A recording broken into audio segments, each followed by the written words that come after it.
aesthetic just allows me to make bigger worlds by myself. No, I think it was executed really well. And I also, so I guess let's start with introducing a little bit more about what the game is about. The opening title screen basically has you driving on the road with your family, and then you get out of the car for some reason, and then bam, beam of light, ominous beam of light, and your family is gone, including the car. And the game takes you through this kind of like spooky road to a spooky train station to a spooky sort of canyon thing, and you sort of drip feed some of the mechanics and the hints toward a much bigger picture. When I started playing the game, I was kind of like, oh, I know what this is about. This is like your standard look for something, look for clues, find the piece, take it to the thing. And then you introduced spiritual grappling. How did that come about? Like, where did that come from? How did you decide that, okay, we're going to start swinging around here like Spider-Man? Yeah. Well, I sort of always wanted some sort of platforming mechanic from the start. And I think I always had in mind that you would eventually get a rocket jumping ability, which you do get in further levels. And I guess the grappling mechanics I wanted to have some sort of intermediate mechanic just to get the player used to more movement-based things and not just, here you go, you're jumping around the world. So, yeah. Nice. Very well done, by the way. A bit tricky to begin with, but once I got the hang of it, it was pretty fun. How about you, Hazel? I just wanted how long did it take you to find the balance of all these different elements, like the cosmic horror, the story elements, and all of the different movement and platforming mechanics that you've introduced? I would say this sort of first level it took me about a year to sort of really refine it. And I was very fortunate that I got Screen Australia funding based on that initial demo, so I was able to build on it. And yeah, been working on the project for about 3 years.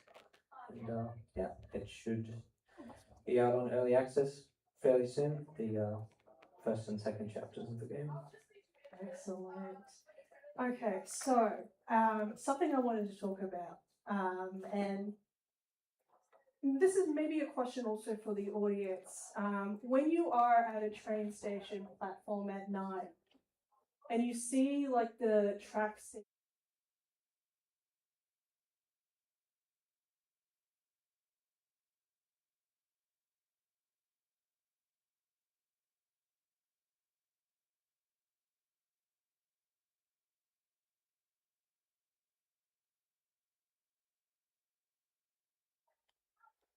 why did you put in a scary track signal cosmic horror creature thing?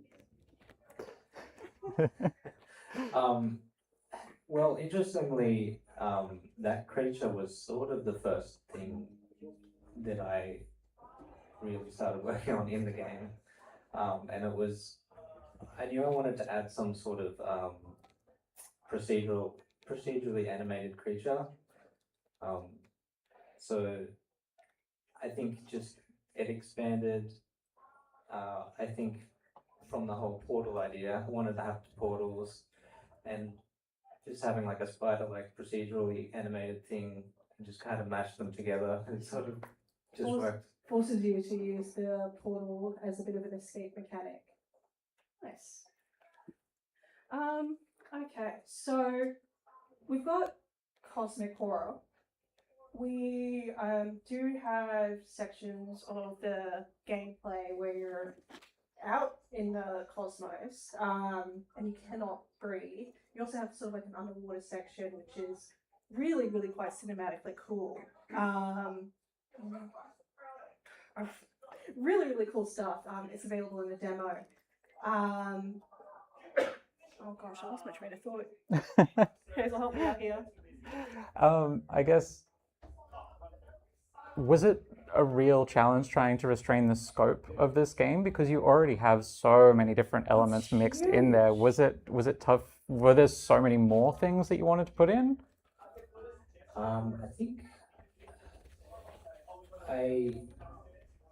I think I wanted to add more in terms of character design initially. I sort of wanted more enemy designs than what I have gone with so far. So that's definitely been something I think I've had to cut back on just out of complexity's sake. Uh, it has been quite difficult, just getting everything working together. Like you said, there's quite a few mechanics, and they're all quite, I guess, different. There's platforming, inventory, and all those things. So it has been quite challenging, but yeah. Well, I think you pulled it off. It was really cool to kind of go from the spooky train station.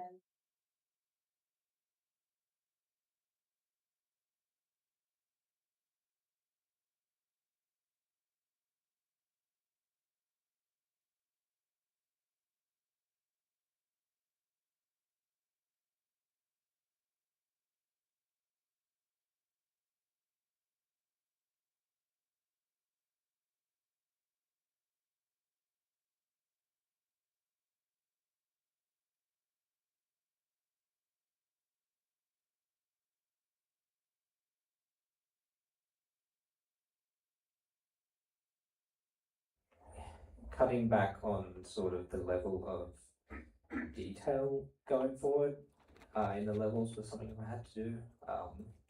I guess sort of making things a little bit more fast paced using those platform mechanics also lends into that design decision, because you're not really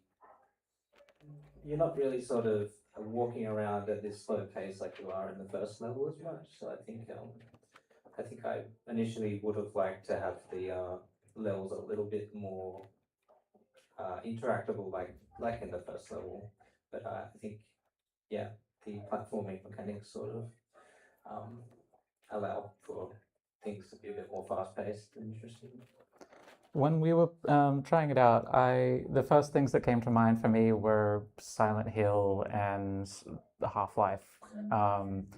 And I just wanted to know what you feel like were your inspirations, things that you've played before, that really came through when you were making this. Yeah, definitely Half-Life and Silent Hill. Portal, obviously there's portals in the game, and I've sort of tried to expand on just in Portal, there's one sort of portal, which is like there's a hole in the wall, you go through it. And obviously it's different in this game in that you can't place the portals yourself, so I've sort of had to design the puzzles around the fact that the portals don't move. So it's a bit different in that respect, and yeah, it's different. That definitely adds to sort of the atmosphere and the uncertainty. Like, I know that I probably have to step through this portal. I don't really know where the portal is going. And sometimes you get a little bit of a peek on the other side. And sometimes you do not get a peek. You just have to take that leap of faith. Sorry. So is there a piece of advice or something you would tell yourself 3 years ago when you started working on this game? Just that it's going to take a long time and go easy on yourself. I think that's pretty good advice for game developers in general. It's probably going to take longer than you think, and a lot more effort than you might realize. So you've got to pace yourself. Where can people keep up to date with Matchstick Cosmic Play? And with you? Yes. I have Instagram, and I post on there sometimes. Not as often as I should. What's the Instagram handle? At Technomyth Games. And the demo is available on Steam right now as Yes. well. Awesome. Do we have any questions from the audience about this jazzy little horror game? Anyone? Any hands Oh up? my gosh, you just shot your hands up. Step down. Okay. Just curious, have you got a team that you're working with, or is this a fully independent project? It's just me. So Okay. Do you have a question as well? Hey, good work. It looks really cool. Have you released anything yourself before, or with another team, or is this just your first thing and just going all in? this is like my first real big thing. So yeah. Awesome. Yeah. Cheers. I think we have one hand up over here as well. Did somebody have a question? In the Yeah. front. Oh, Hands sorry. in the front. Sorry. What do you think was the biggest challenge when developing this game?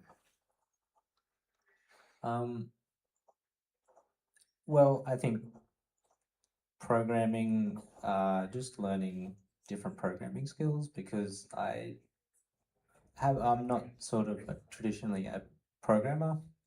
I sort of start with more the art side. So definitely learning programming skills has probably been the biggest hurdle. Yeah. No, good job on that. I definitely think it looks very polished, and I definitely think it plays well. So very good job on that. Thank you. Any other questions? Oh, right there in the front. Yeah. I was just wondering, will there be any DLCs or expansions to the story as it goes? And once you see further success to the game? Yeah, so I'm planning on releasing the first 2 chapters on early access. So depending on the success of that, I'll sort of scope it based on that, make more content, get a good audience, and yeah, go from there. So it's a good place to put all those ideas that you're not able to fit into the main project. Okay. That is all we have time for Matchstick. But please do head on over, just over to the other side of the room in that space outside. Matchstick will be there all day. But if you don't get a chance to play it today, that's okay because there is a demo of it on Steam. And it will be entering early access quite soon. So stay tuned. And thank you again so much. Thanks for having me. Of course. And the game is. Oh, we're already gone.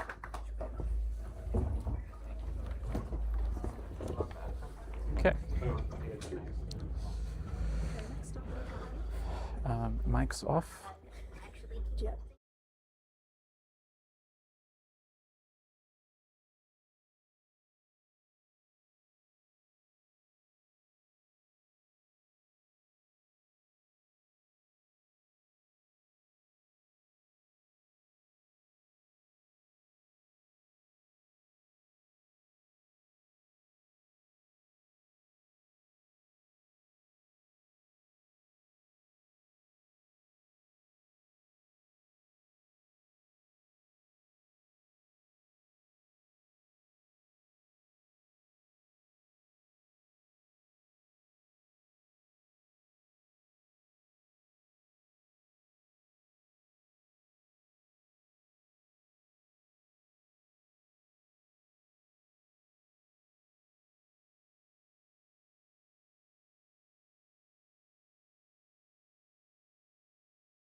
second. So Amazing. You're up. yeah. Yeah. Good. Is this on? Probably not. There we go. Good morning, everybody. Hopefully, we're all having a fantastic morning today. I'm up here with Tom, my co-host. My name is Peter, and we're here to have a little bit of an interview with some of the developers of Doubtbound, a RPG tactical-esque sort of game. Would you guys like to introduce yourselves? So I'm Tiger. I'm like the project lead. We're mainly doing design and programming work on the project. Awesome. I'm Eden. I'm 3D artist. Fantastic. Thank you, Eden. So, Doubtbound, how long has it been in development? How long left, do you think? What's going on with it? Yeah, so we kind of fiddling around with it for like a year now, and we like spent like 3 months going very in depth in like the prototype development. But we're planning on like entering production soon, so probably end of 2027 is our release target. I like that timeline. That's good. What can you tell us about it? What's your elevator pitch for Doubtbound? The elevator pitch? Yeah. Right How now. do you do that? We're in the elevator. So like a real elevator pitch or the one I give to Just the people who basics. don't know? What would you like to tell us about Doubtbound? Yes. Well, yeah, so it's like a social deduction game. If you're not familiar with what that is, you're playing with a group of friends. In this case, we're just playing with bots. One of them's trying to sabotage the party, and you are basically trying to defeat the Mad Monarch, save the day. Oh, there we go. That's pretty cool.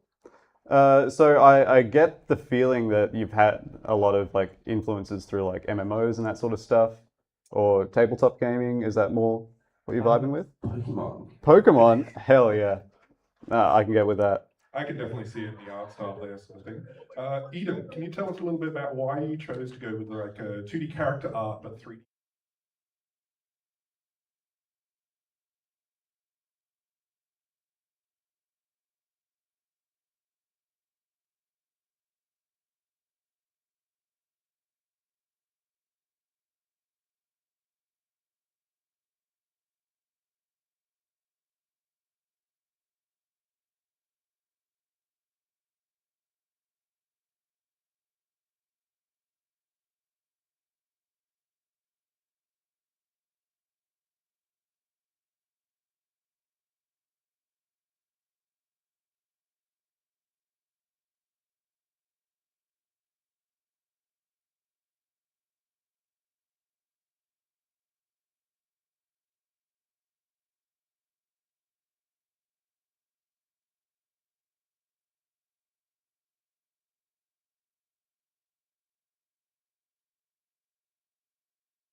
How long are you expecting to try and get the games going for, sort of idea? Is it a quick, like 5-10 minute sort of experience, or hour long? How long sort of planned gameplay? Yeah, so it kind of depends. Obviously, if the spy wins, it could be like 3 minutes, to be honest. But That makes sense. That'll probably happen a lot. but generally, it may be about 20 minutes-ish. Yeah, anything longer than that, and I feel like it's hard to keep that lie going. It's like the longer you have to I don't know, bluff. Tom, you still think my name's Peter? It's not. I'm actually the spy. I knew it wasn't Peter. I've been lying to this entire time. Yeah, definitely. So, in regards to the RPG elements and things, obviously you've got various different characters. How many's in there at the moment? Are there any more planned? Are there any secret unlocks or otherwise? Yeah, so in terms of like playable characters, Yeah. There's 5 that you can currently, well, 6 actually that you can currently use. We don't currently have plans, I believe, for any more, but don't really have a To see reason that not there to. isn't. Exactly, basically. Things could pop up, people could have a suggestion. Awesome. What sort of differences do you want to have in the different characters and how they play? What makes them unique? Yeah, so unfortunately it's not quite in our current version, but they're in the process, but it's the abilities. The abilities are meant to bring things such as allowing someone to use 2 different kinds of weapons and someone else can't. Mhm. So it's meant to kind of say, hey, you're maybe a bit suspicious because you're doing things that you should be able to be choosing not to. Interesting. So, live omission. Yes, because I've seen that once you win an encounter, you all kind of do the MMO style, like I'm going to roll need or say what gear that I want or who it should go to.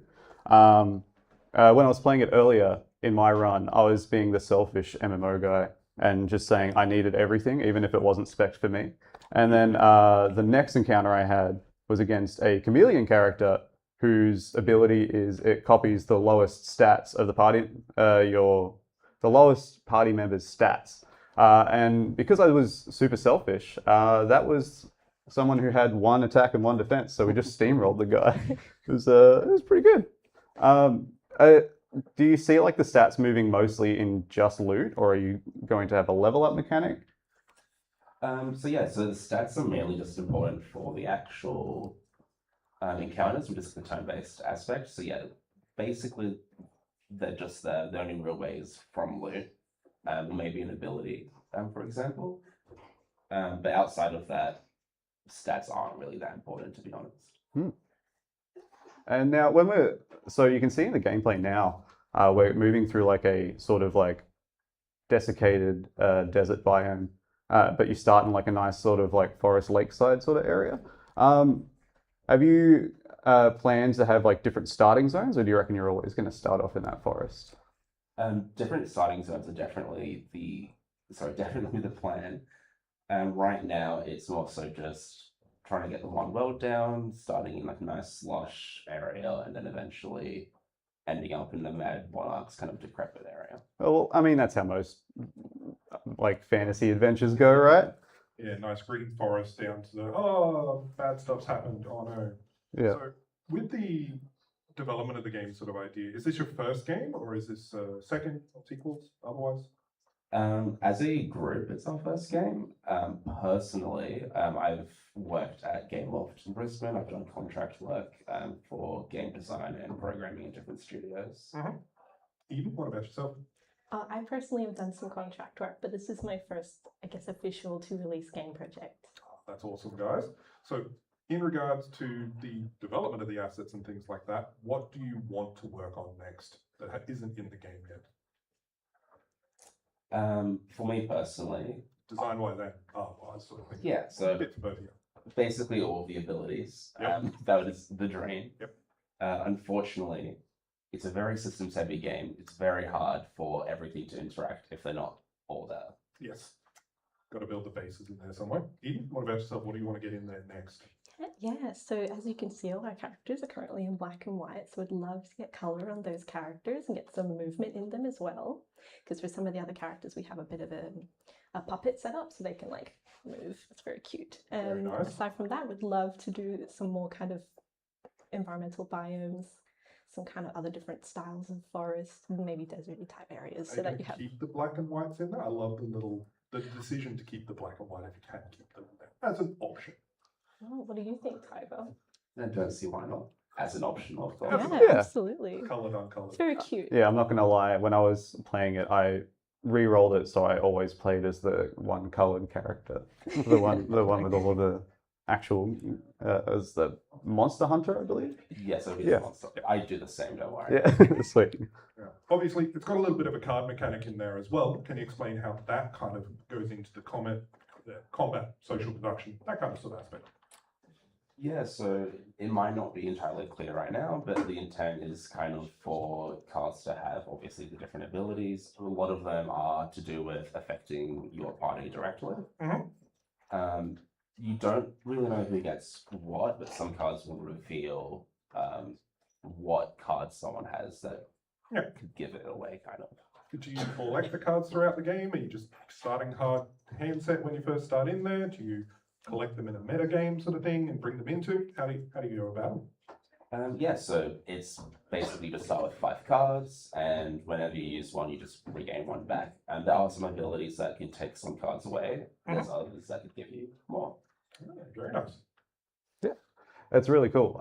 For the when it comes to designing all of the characters and like their gear and stuff, like, can I ask, Eden, do you start off with the characters and then go to designing the gear afterwards? Like, do you envision who's wearing these pieces of armor and gear and stuff, or is it more just like, yeah, this is what belongs in the world sort of thing? Well, I'd say it's definitely a bit of both. Some of the characters, they're very kind of your D&D trope, right? There's like a mage character, there's a barbarian looking character, and there's obviously the hunter. So there's a lot of objects and weapons that kind of would obviously suit those characters, like big hammers, swords, daggers, magical staffs. But then there's also like super silly items like spotted undies or like, yeah. I can't say I encountered those in the game, but okay. There's a lot of them. They're so cute. I do just want to add to that aspect is from a design point of view, I've kind of just given names to them, and then for 2D artists, I just, hey, here's the name. Yeah, see what you come up with. Here's the vibe. Go wild. I need a glaive in my game. Give me a twin maul and just work it out. We're getting towards the end now of this interview here with the guys from Doubtbound. We are going to open up the floor in a few minutes to audience members to ask any sort of questions. I believe there was a microphone floating around somewhere, so if you want to try and locate that, and if you have any questions sort of thing. But what is next for Doubtbound? What's the goal? When are you releasing? What are you releasing on? That kind of stuff. So the goal currently is to basically enter production, get more abilities, go to more events, and the goal long term, as I said earlier, release in late 2027, and we're starting off on just Steam and Epic Games, but ideal world might go somewhere else, but for now, Steam and Epic Games. Fantastic there, guys. Radio. I cannot see much out into the audience at the moment. Do we have any audience questions out there? Anybody? Got one there? Do we have a room microphone? We did have. Don't know if it's moved on. You've got all the microphones, so I'll take yours. We had one and then it moved on. There we go. Thank you. Thank you. Hello. So my question, I was watching this gameplay and I saw this parry mechanic. Looked really interesting. And I just kind of wanted to know, how does that work? It's got the arrows and stuff. And where did that idea come from? Like, it looks really unique. So I wanted to know kind of where that came from. Yeah, so right now it's just like a quick time event where you basically use your arrow keys, try and complete it within that time. It gives you additional damage for that turn, but it also lets you avoid all damage taken. The idea from that basically came from all the enemies don't really do much, they just do recoil damage effectively. And if you didn't quite have these stats to beat it, you kind of just had no option to do anything else. So okay, let's try and do something a bit more interactive to try and let people actually try and defeat it. Yeah, get it a bit more action oriented as opposed to just turn based. Yeah, exactly. That kind of thing. Yeah, so when Peter's runs were failing over and over again, he should have just been parrying better, right? Yeah, you're saying I just kept failing. Yeah, just get good is what. Yeah, get good. It's always a skill issue. Always. Any other audience questions out there at the moment? Any other ones? Anybody got any questions for Ian or Tiger over here? Yes. Zara. What's your favorite tabletop system? Do you play much tabletop? I forget it. I love tabletop. My favorite tabletop system is probably Blade Runner or Alien. Ooh. They're really good. If you've not played them, play them. They're fantastic. A little bit of the different sort of ones. So, Tiger, you don't have any sort of tabletop RPG-based systems that you've played or prefer? I will be honest, I do play quite a few. I just don't remember the names because I'm just told to sit down and go play. just roll the dice, man. Unironically, yeah. And then just roll the dice. Awesome. Yeah, nice. So where can people follow Doubtbound and keep up to date with any updates? Yeah, social medias, things like that. Yeah, so you can find us on Instagram, Blue Sky, Twitter, the major platforms at Moontail Games on every platform. That's Moontail Games? Yes, odd name, but yes, Moontail. Yeah, no, I think it fits. Is it on Steam yet that people can wishlist it? No, we do plan on jumping on Steam within the next month or two, but unfortunately not quite yet. So keep on everybody for the social media for when they get it onto Steam there. Awesome. Thank you, Tiger. Thank you, Eden. Any final things that you'd like to let anybody know? What's your favourite ice cream or otherwise? Any final comments? Cookie dough. Cookie dough. I like hokey pokey. Nice. Thank you very much, guys. Tiger, Eden, and that was Doubtbound.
Hello and welcome back to Amplify Games. I'm Zara, this is my co-host Tom, and today, right now, we are going to be talking about a game called Keyboard Warriors. Now we'll just kick off things with getting the devs to introduce themselves and tell us about this fabulous game.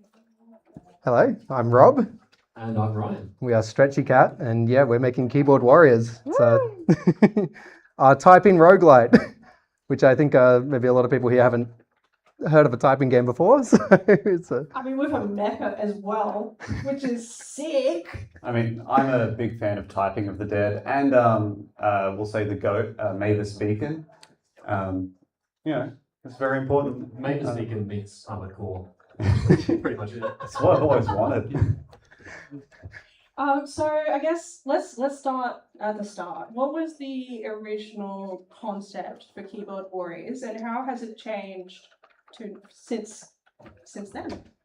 So we were making a completely different game at the start. We were working on a multiplayer, fun little, totally different genre, and I had some serious RSI issues that came up, and I just had to stop, and I was like, oh, is this it for me? You know, like, am I going to be able to keep typing here? So luckily I found an assistive device called a Svalbard. Have you ever seen those old data hands? There's like keyboards from the 90s that look like it's a sci-fi thing that you kind of put your fingers inside, little key wells. It's a bizarre looking thing, but I had to retrain myself how to type from the ground up, and I was like, oh man, typing websites are really boring after doing it for a long time. I was like, I wish there was I wish there was something else more fun to play. So I didn't know typing games were a thing in this. He did. I hadn't heard of them before, and then the people working on Bolt Gun, the Warhammer 40k game, did a little promo with the typing game that they came out with. I was like, oh, well, typing games are a thing. And I just got into it, and then I got obsessed with it. And we started off with a game jam. This was like a tiny thing, like, oh, what if we just had like a big mech and you just had to survive waves of stuff like a Vampire Survivors? And it got out of hand really quickly after that. Yeah, we went to the Steam Type Fest, which was... That's fine. We're getting all the eyes on it right now. Yeah. Yeah. Who cares about Steam Type Fest? We only like Queensland Games Fest. Exactly. Okay, boo. Never heard of him. As far as typing games go, this is definitely a bit of a fresh approach to it. Viewers, we are actually typing out the story for the game.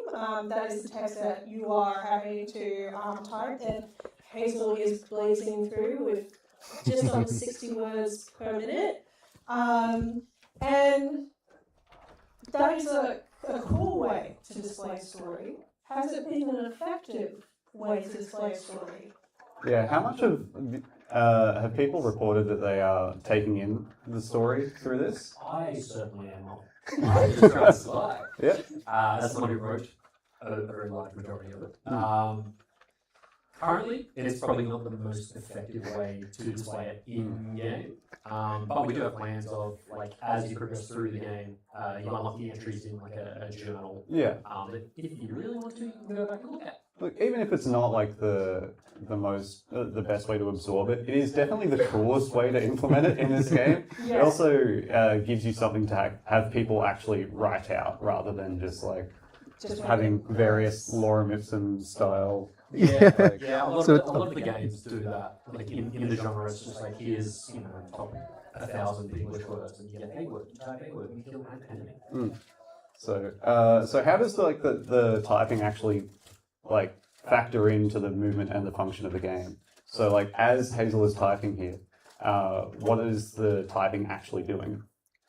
So your mech is kitted out with a whole bunch of weapon systems, and every key you're pressing is charging them up. They all have different key requirements to fire off. When you start out the actual game, you're just going to have your main gun and the big thing mounted on your shoulder, and your melee weapon too. You're about to hit the soft lock event here. We didn't anticipate people would get this far in the playthrough, so you're about to get absolutely hammered. You might need to start a fresh run. Shoot the snipers on the roof first. Yeah, sorry, I got distracted. Sorry, how did you just crush it? Yeah. Easy, you got this. If you don't, that's embarrassing. Sorry, what was the question again? So we're talking about how the typing powers the weapon. Oh yes, of course. Yeah. So you basically just keep stacking more weapons on this thing, and key presses. Oh, we're lagging here. Key presses are charging up all of them, and they fire off, and you unlock more and more as you go. Like next up after the missile. Yeah, I think it's dead. Sorry, yeah. After the missiles, you get like drone systems, and we got orbital strikes and things. We didn't trying to pick a balance here of how much stuff we overload, in this demo here. But the words charge your weapons, and you can go into your targeting mode to type as well to select your targets. You can put all your weapons at different targets if you want to, or just put them all at the same thing. So as you're typing, you're also having to manage like what you're defending yourself against, right?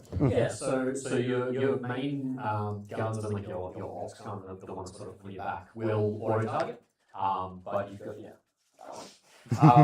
but you've got like missile systems that are sort of strapped to your back, and they'll need to be manually targeted. So the general approach is you'll just type until you see something big, and then you'll throw all your stuff at that. Hope that it kills them. There's parts of the game that like will require input from the player, but there's also parts of the game where it automatically shifts into, well, let's say like when you have the swarm come up to you, your mecha automatically switches to your melee weapon, which as far as I'm concerned is only the katana. The katana is what are some of the specific inputs that you do? What attacks do you have control over, aside from just typing? So currently in melee, it's just the weapon booster. Sometimes we want to slash and big overhead combo. It's more at this point a challenge of like what's the most damage. Like what's going to kill me fastest? I need to like prioritize that. And if there's like 20 zombies like slapped on my leg, that's fine. There's a big sniper over there. He probably needs to do that. Yeah. So at this point, like in this stage, the control you have is like pointing all your different weapons at everything. So the zombies won't tie you up in melee here. The big guys with the axes, the maulers, they'll force you to kind of engage one-on-one with them. But right now, it's like your autonomy of the game is target prioritization. But we do have other systems. We have not included them in here because it's just a bit too much all up front. But we'll have other typing prompts that you're going to be able to. They're called firmware upgrades in the game, and you're going to be able to actually have different things that have different effects in the game. Like one of them, for example. Because we've got this roguelike loop where you're getting all these upgrades that interact with them in different ways, but then the firmware is going to be able to make builds out of that. So we've got one where you've got a second prompt you can swap to, which is going to transfer your health into shields, and that pairs nicely with things like when you have low health, like enemies explode and things like that. So you kind of have more agency over the thing, so it's not just speed typing the whole time. There's a bit of like bit of customization for the method that you're piloting. You can sort of pick and choose what sort of weapons that you're decked out with. How much more is planned for the game? Do we have like more levels, more cities to? So the demo we've been looking at now is like half of the first level. We've got 3 levels planned. So probably aiming for like 15 minutes each rough playtime for each level. So it's more about like going through the runs, getting different builds, and like just seeing how good you are at typing. Essentially trying to make the most busted build you can. That's the best part of a roguelike. There's it's just like breaking the system in a way that just makes you feel like super overpowered. And you can get some silly ones going on. We've had some wild ones in testing so far. Has there been any, I guess, speaking of wild ones in testing, has there been anything in particular like surprised you about people's like reactions to the game, or like a mechanic that maybe didn't work the way that you wanted to, but ended up sort of working.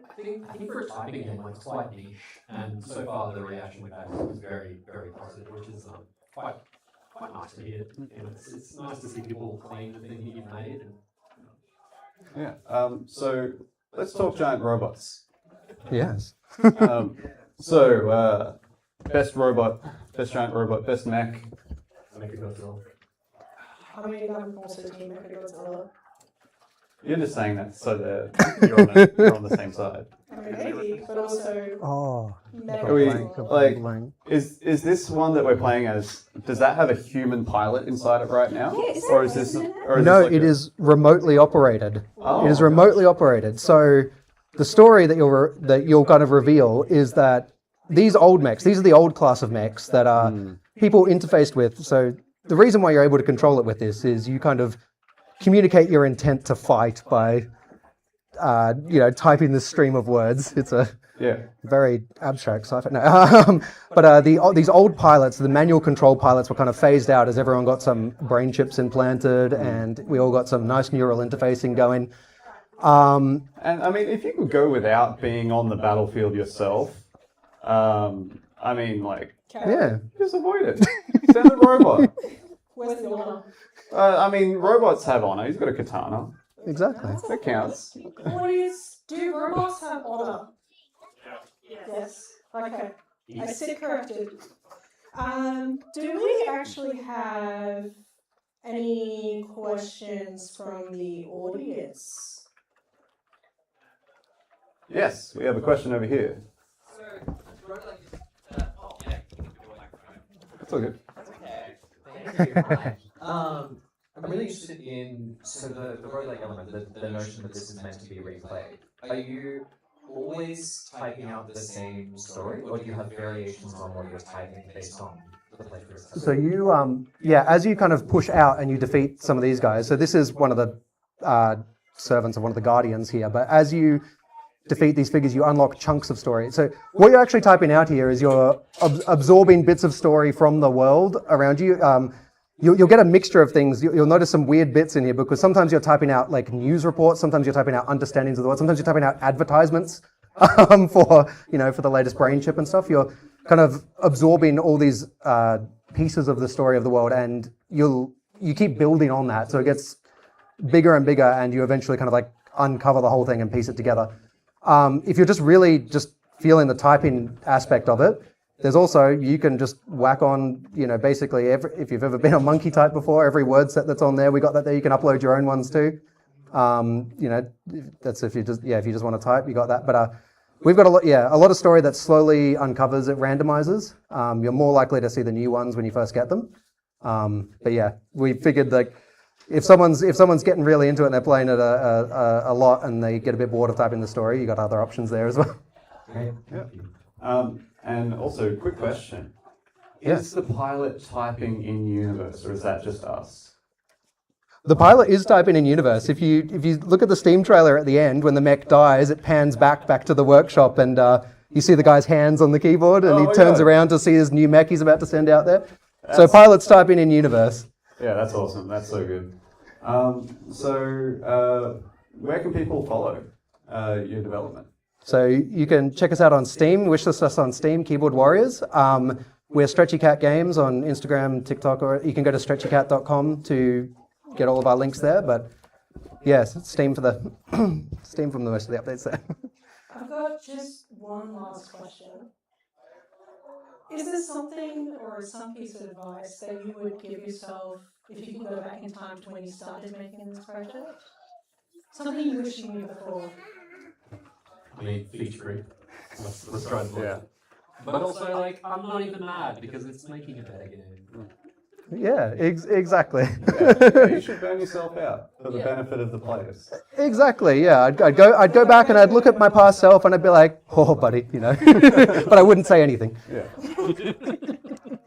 Any other questions from the audience? Oh, we got you. Just in terms of the player agency, when they're typing at all, is there a machine can't just spell something just because of a cube out there? Like, is there anything to do with player agency? Like, either choosing the script that you're about to type or no, so pretty much like as the prompt comes up, you either type it or you don't. Until those other systems that we mentioned before. Well, yeah. Yeah. So some of the roguelite abilities, you can some of these drops you get, you can actually choose like mix that into your typing style. There's ones that's like it's going to increase your damage for your streak of not making a mistake, but you take more damage in exchange. So if you're feeling if you're really accurate typer, you might want to pick that one up, but it's a bit of a risk if you can build for your typing style as well as for the in-game stuff. Cool. Also, I'll note that from what we've seen so far with mechs in the game, they seem to be like more like Pacific Rim style, bipedal, like humanoid shape guys. Are we going to get a Steel Battalion style, like vertical tank, like janky box mech? Not for the player, but at the next level, there's some weird ones. Sorry about that. Well, maybe we'll take that on board. We'll take that on board. It's okay. No, wait. We'll get you your janky mech. We just talked about feature creep. I can't do this to you guys. Oh. Yeah, you're right. It's worth it. All right. Any last tidbits you wanted to share with the audience before we let you go? No, I'm blanking there. That's all right. Come play it. Come join our playtest. just remind people where they can follow to keep up to date with the game. Keyboard Warriors on Steam. And stretchycat.com if you want our other links. And if you're at Queensland Games Fest, at the Powerhouse, come and play Keyboard Warriors. This has been Amplify at Queensland Games Fest. Keyboard Warriors is just in that main space out there, right on the far side. So please do feel free to get over there and start tapping away. My words per minute is 80, about the 80 mark. So if you beat it, come let me know. If you don't beat it, do let me know because I like feeling superior. We'll know if you're lying, by the way. Okay. Like, we can just tell. Thank you again so much for joining us. No, thank really you. Appreciate it.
Welcome back to Amplify Games at the Queensland Games Festival. My name's Hazel. I'm here with my co-host, Peter. That I am. And introduce yourself. A game developer of some sort. Introduce yourself, please. This one? Yes.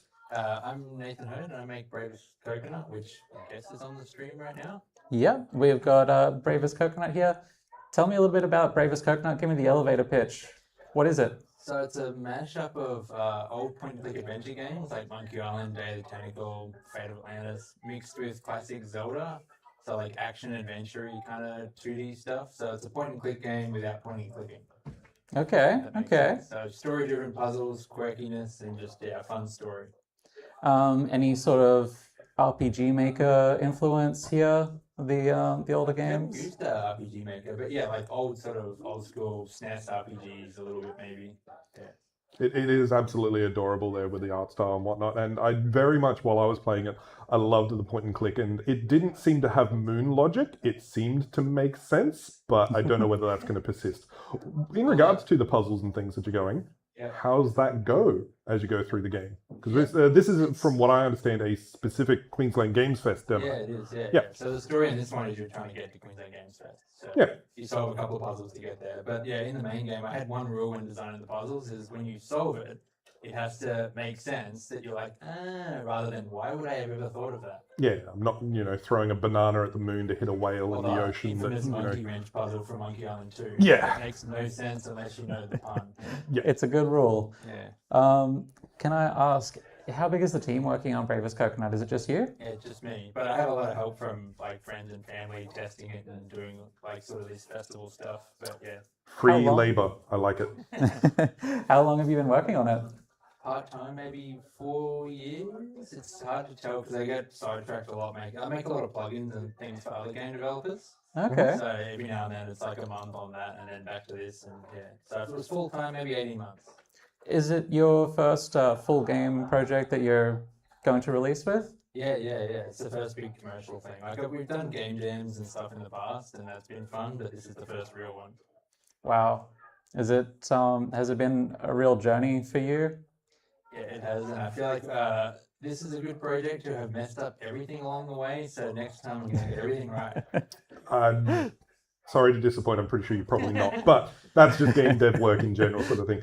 In regards to the actual game, when it comes out, sort of idea, how long are you expecting like the gameplay to generally be? Like, what are you targeting? From testers to go through the whole thing. If you're really good at puzzles, about 3 hours. If you're not so good at puzzles, or because there's a lot of accessibility stuff in it where you can turn off like the combat basically, so you just be invulnerable. If you're invulnerable, about 3 hours. If you're not, 5 hours. Yeah. So hopefully we'll get to some of the combat soon, because it isn't just puzzles and things as well. It does have that like sort of stuff as well. Stardew Valley action dungeon crawlery element to it, sort of idea. Simple combat, yeah. Yeah.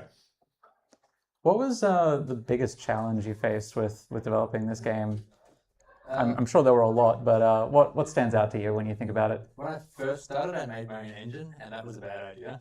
That's always a bad idea. And then I moved to Godot, which was the best decision ever. But yeah, I don't know. I think it's probably what a lot of devs say, like marketing stuff and just getting eyeballs on it is always a massive challenge. Yeah, it's something that most devs don't realize when, at some point when you make something, you've got to get people to actually play it, and that's the difficult bit. Yeah. Unless you can get it in front of friends and family and everybody starts loving it. We were lucky enough to be in the last Frosty showcase, which has been a huge help. But yeah, up until that, like I have a community I've been building up about 2,000 people on Discord. Oh, fantastic. Wow. Fine, but a lot of that is like other developers. Hint, hint, audience, there is a Discord that you can join. Probably other socials and other things as well. We'll get to that. What is your favorite thing that's made it into the game? Just the little once-off animations are really fun. So like some of the, like when Coco's using certain items, like if you have a torch eventually light the cannon, just like little things like that where it's only, the animation's only seen once in the game. And it's a disproportionate amount of effort to just make it work that one time, but it adds something. It does. Yeah. Like, one of the puzzles I solved earlier on is use pliers on the skull with the gold tooth to pull it out, and I'm just like, I noticed that little extra animation effort, and I'm just like, you didn't need to do that. Most people kind of just would have put like a little smoke or something, but an extra little animation made it a little bit nicer to solve that puzzle and have that little bit of a reward. So It's Yeah. a great touch. It makes the game feel loved and lived in. Is there anything that you really wanted to get into the game that you've had to cut? Puzzles, I guess. Like I had a very long list of puzzles and just little moments that didn't make it because there's nowhere good to put it, if that makes sense. So like, there's places where it's like I can have this puzzle or this puzzle, but not both. So I picked one. The one people seem to resonate better with, and just the other one maybe in another game somewhere, sometime. Yeah. Another game. Just make it someday, replayable sometime. and just randomize which puzzle it has at the time. There is like there's the main story with puzzles, whatever, but there's also lots of little hidden things in the game that okay. are like Steam achievements, and in the full game there's like in the Adventurers Guild basement there's like a little pin board. So like as you find pins all around the world, like it shows up on the pin board so you can see your progress. Ah, very cute. It does seem like the game is full of secrets. Yeah, there's lots of stuff that you don't need to find just to finish the game, but it's just fun. Yeah. I've been told to ask you about bin chickens, such as Oh, right, the one yeah. on my hat here. Yep. So in the full, not in this one, but in the full game, there's there's a band called the Bin Chickens, which are ibises. You help them put on a concert, and yeah, I won't ruin anything, so you just have to play the full game when it comes out. Okay. Does look adorable. So, in regards to releases and things, what are you hoping to release on? Just PCs, Start consoles? with, it's hopefully consoles. Yep. As everyone's dream, Nintendo. Uh-huh. But to start with, it's just PC, Mac, Linux, Steam Deck. Mm-hmm. And then, eventually maybe, Nintendo, Xbox. Nice to see some Linux support there as well. Well, Linux native. Oh, very nice. Oh. So, what are you hoping to do next with the game? Like, what's your next big goal for the game? Probably more languages and console stuff. Like the stuff that's difficult to do your first time. Fantastic. So, what languages currently do you support, and what are you hoping to get in? Just English, but like the next big one, simplified Chinese, is huge. So like half of Steam is simplified Chinese. Yep. And then just the usual sort of like Japanese, I guess, is a big one. And then I think Russian's the next biggest one. Russian's the next one, yeah. What's the road to release look like for you? Well, it comes out in 2 weeks. 2 weeks? So yeah, road Not very to far. release is Freak Out. Are you going to release the Queensland Games Fest as a free demo on Steam? As this build, you mean? Yeah. Well, the demo up at the moment is currently the first part of the game. Mhm. It is quite old now, though, so there's newer stuff in the real Ooh. one. But yeah, I might make this available on each or something, just the Queensland Games Fest one. I think that'd be nice. It is quite fun. It is quite fun to have our own demo for the Queensland Games Fest there, sort of idea. It's got a lot of puzzles and things like that in there as well. So, in regards to your early development, why did you decide to go with the pixel art style other than trying to just that aesthetic of replicating other games, that sort of idea? What made you decide to go with it over other art styles? Well, pixel art's something that I already knew how to do, and I feel like if it's just me doing it, I can do it. Because it's easy and there's only so many ways you can put dots on a screen. There is. Like, to be good at pixel art, it does take an artist's skill, so you've done really, really well, especially with the animation. It looks very smooth and everything seems to fit within the world's sort of scale. Constraints are great for art. Yes, they very much are. The next game's 3D though, so that's going to be a new challenge. Can you tell us anything about the next game? Not yet. No. It's 3D. He has one. Yeah, one of the first time last time was announcing too much early. Mm-hmm. So this next one holding a lot back until it's in a showcase or something. But it has a supporter of Screen Queensland, which I'm really thankful for. Wise move. Can I ask? You said it's been about 4 years in development. Yeah, 4 years part time. If you could go back, aside from not making your own engine, what's the biggest piece of advice that you would give past you when you were starting out on this? I think good question. I think a lot of the stuff I've learned away is just marketing beats. I think it's probably not so much development of the game, but like keep your marketing beats for things like big announcements. Because I kind of made the mistake of just be like, like Steam page, for example, put the Steam page out and just assumed People would find it. Yeah. So as I was saying with Frosty, being in Frosty was massive. So like just that one showcase was like sent the wish list to the roof kind of thing. Yeah, So getting having even every more eyes on marketing it. beat like that, yeah.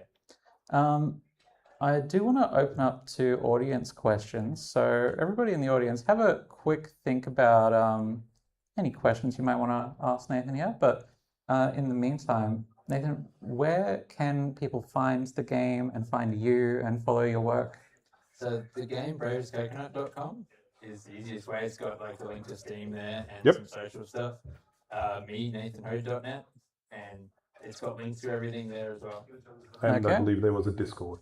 Well, it's linked to Discord there Yep. as well, yeah.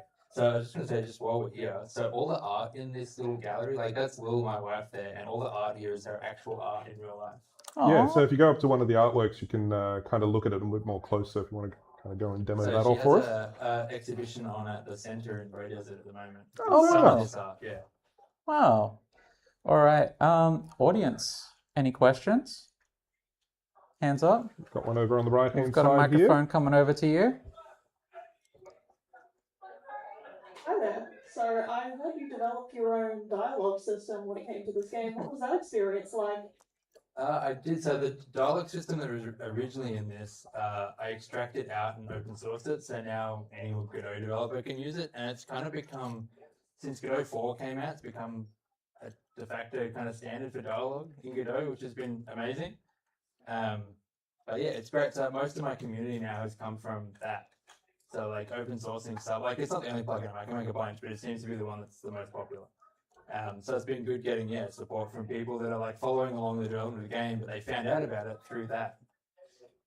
Through additional engine plugins and things like that. Yeah, it's helping other developers, which is great because Godot is free and everything, so it's good to give that back to people with other free tools. Yeah, I mean, that's amazing. I'm a big fan of open source development. Has that been something that you've been working on for a long time? The dialogue, so it came out of this. Oh, I just mean sort of open source game development tools in general. I've been doing open source stuff since before I got even into the game stuff, like making like just components for things. You open source it, and they get some traction, which is cool. That's really cool. All right. Should we finish up here? I was going to say, well, this Any is your more first questions? big project sort of idea. Any other sort of games that you've worked on that you've taken influence from or gotten experience from? Well, what got me kind of into this sort of stuff, we did game jam and stuff, but I used to work at ABC News and we made a news game. Oh! And that's where I kind of got into the pixel art stuff because we made a game about working in Amazon warehouse and how awful it is. But, Yep. But in doing that, I had to sit down and draw like 1,000 little things you can buy from Amazon in pixel art. So just doing like lots of crap art, you get good at it after a while. Uh-huh. So that was interesting. Awesome. I think we had one question there.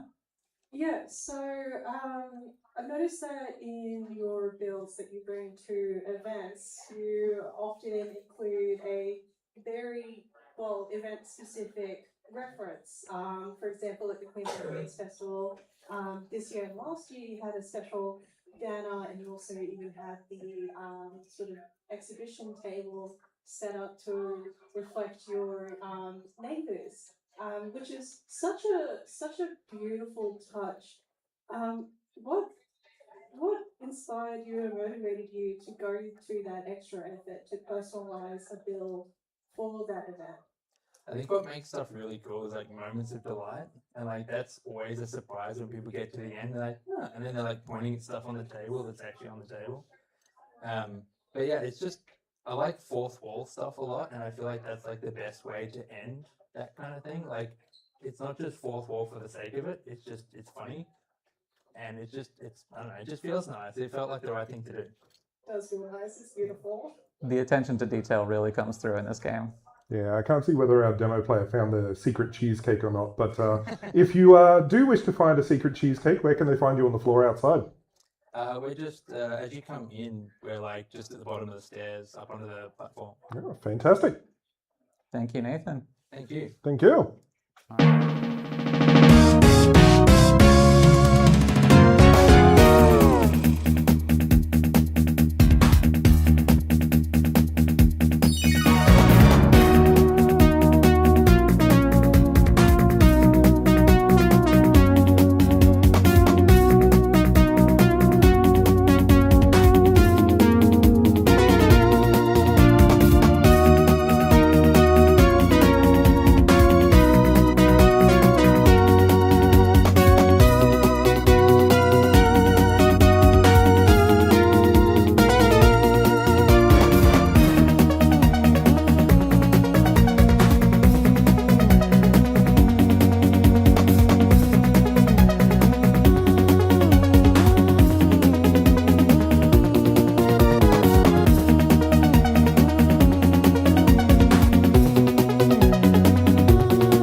Production. Let's get started then. Hello, and welcome back to Amplify Games. I'm Zara, this is my co-host Tom, and we are going to be talking about a little game called Cloudlings. Now, we dragged one of the developers of Cloudlings up on here, so why don't you tell us who you are, a bit about your team, and a bit about the game. I'm Harry, working on Cloudlings, so the team is made up of me, Ben does the art, my brother Geordie does the music and the sound, and I do most of the programming. Yeah, Cloudlings is a cute colony sim about floating islands and these little dudes called Cloudlings.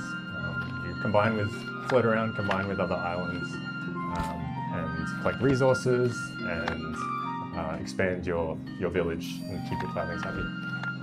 You know we love resource management up here at Amplify. It is a really cute style, really cute concept.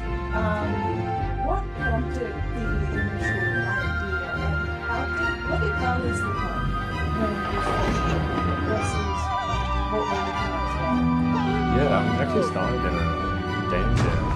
Me and Ben, funny story, me and Ben, we met playing social soccer. Neither of us knew we were into game dev for like 2 years playing together. It wasn't until a mutual friend was like, you guys both work on games, right? Do something. So we did a game jam together. And that was when we came up with the initial idea of this sort of like Tetris style, blocky combining and stuff. And it's pretty cool. We worked on it for a bit more, released a little demo on Itch, which is the demo that I think you're referring to, the early version. And yeah, got some good feedback, and we've just sort of kept working on it from there. What are some of the future plans for Cloudlings? Because at the moment, the way that the game is set up, you start out with a Cloudling, you got to house the Cloudling's got to gather resources, and you float your island around to connect to other islands to access more resources and more Cloudlings and stuff like that. You have some buildings like the farm and the windmill, and you've got the resources like the food, wood, and minerals. Are there any plans to sort of like diversify that further, or are we sort of keeping towards this, I guess, scope of the project, but just sort of grow it more beautifully? Yeah, I mean, probably more the latter. Already we've got, a couple of different items, wheat, flour to make bread, that sort of thing. So, I don't know, it feels natural to sort of expand on that, different kind of food and that sort of thing. But, as far as the resources go, probably just keep it as is and try to make it more pretty. Yeah, so you can see at the moment, so we have the objective of building a farm, so it's got a couple of goals for us to work towards that. Is the vision of the final game to be like levels, or are we building the one giant cloud platform till we've essentially reached a level of pure satisfaction? Yeah, is there, I guess, more... Like, are we going in progression? stages? Yeah. Yeah, I guess a couple of things. So it'll be more kind of open-ended than it is now with this. This is sort of set up as a demo, I guess, where it's very kind of gated and, go sequentially through the steps. But yeah, the sort of vision is you might have multiple islands that, you can connect via bridges and tethers and things like that. And, maybe you have an island for farms, maybe you have an island for storage, maybe you have an island for, whatever, food and things like that. And, if you want to go exploring, maybe you stock up a little island with some guys and then shoot them off, and, that's sort of the vision that we're aiming for. So you're going to be able to like detach parts of your island as well. Is that the idea? Yeah, well, we don't have it here, but yeah, definitely deleting tiles at the very least. But yeah, being able to have sort of joined up big sort of array of islands that, you can dock with and undock, but you have your sort of main base, if you will, existing somewhere in the world. I really like what you've done with the demo, because you kind of need to have a sort of like close-ended goal for something like this when people are only going to get a short amount of time to play it. Whereas like I see this game being like one of those where you load it up on your computer and you're like, oh, I'll just play it for like half an hour, and then like 3 hours are gone. And like you're horribly dehydrated and desiccated, and you're like, yeah, they're going to be late for work tomorrow. But yeah, so did you find what led you to have this as like a satisfying chunk to get the idea of this game? I mean, originally it was just in that game jam, you know, combining with an island, add a bit of a screen shake, add a little bit of, you know, sound. It's like, it feels really good to sort of join up with this other island.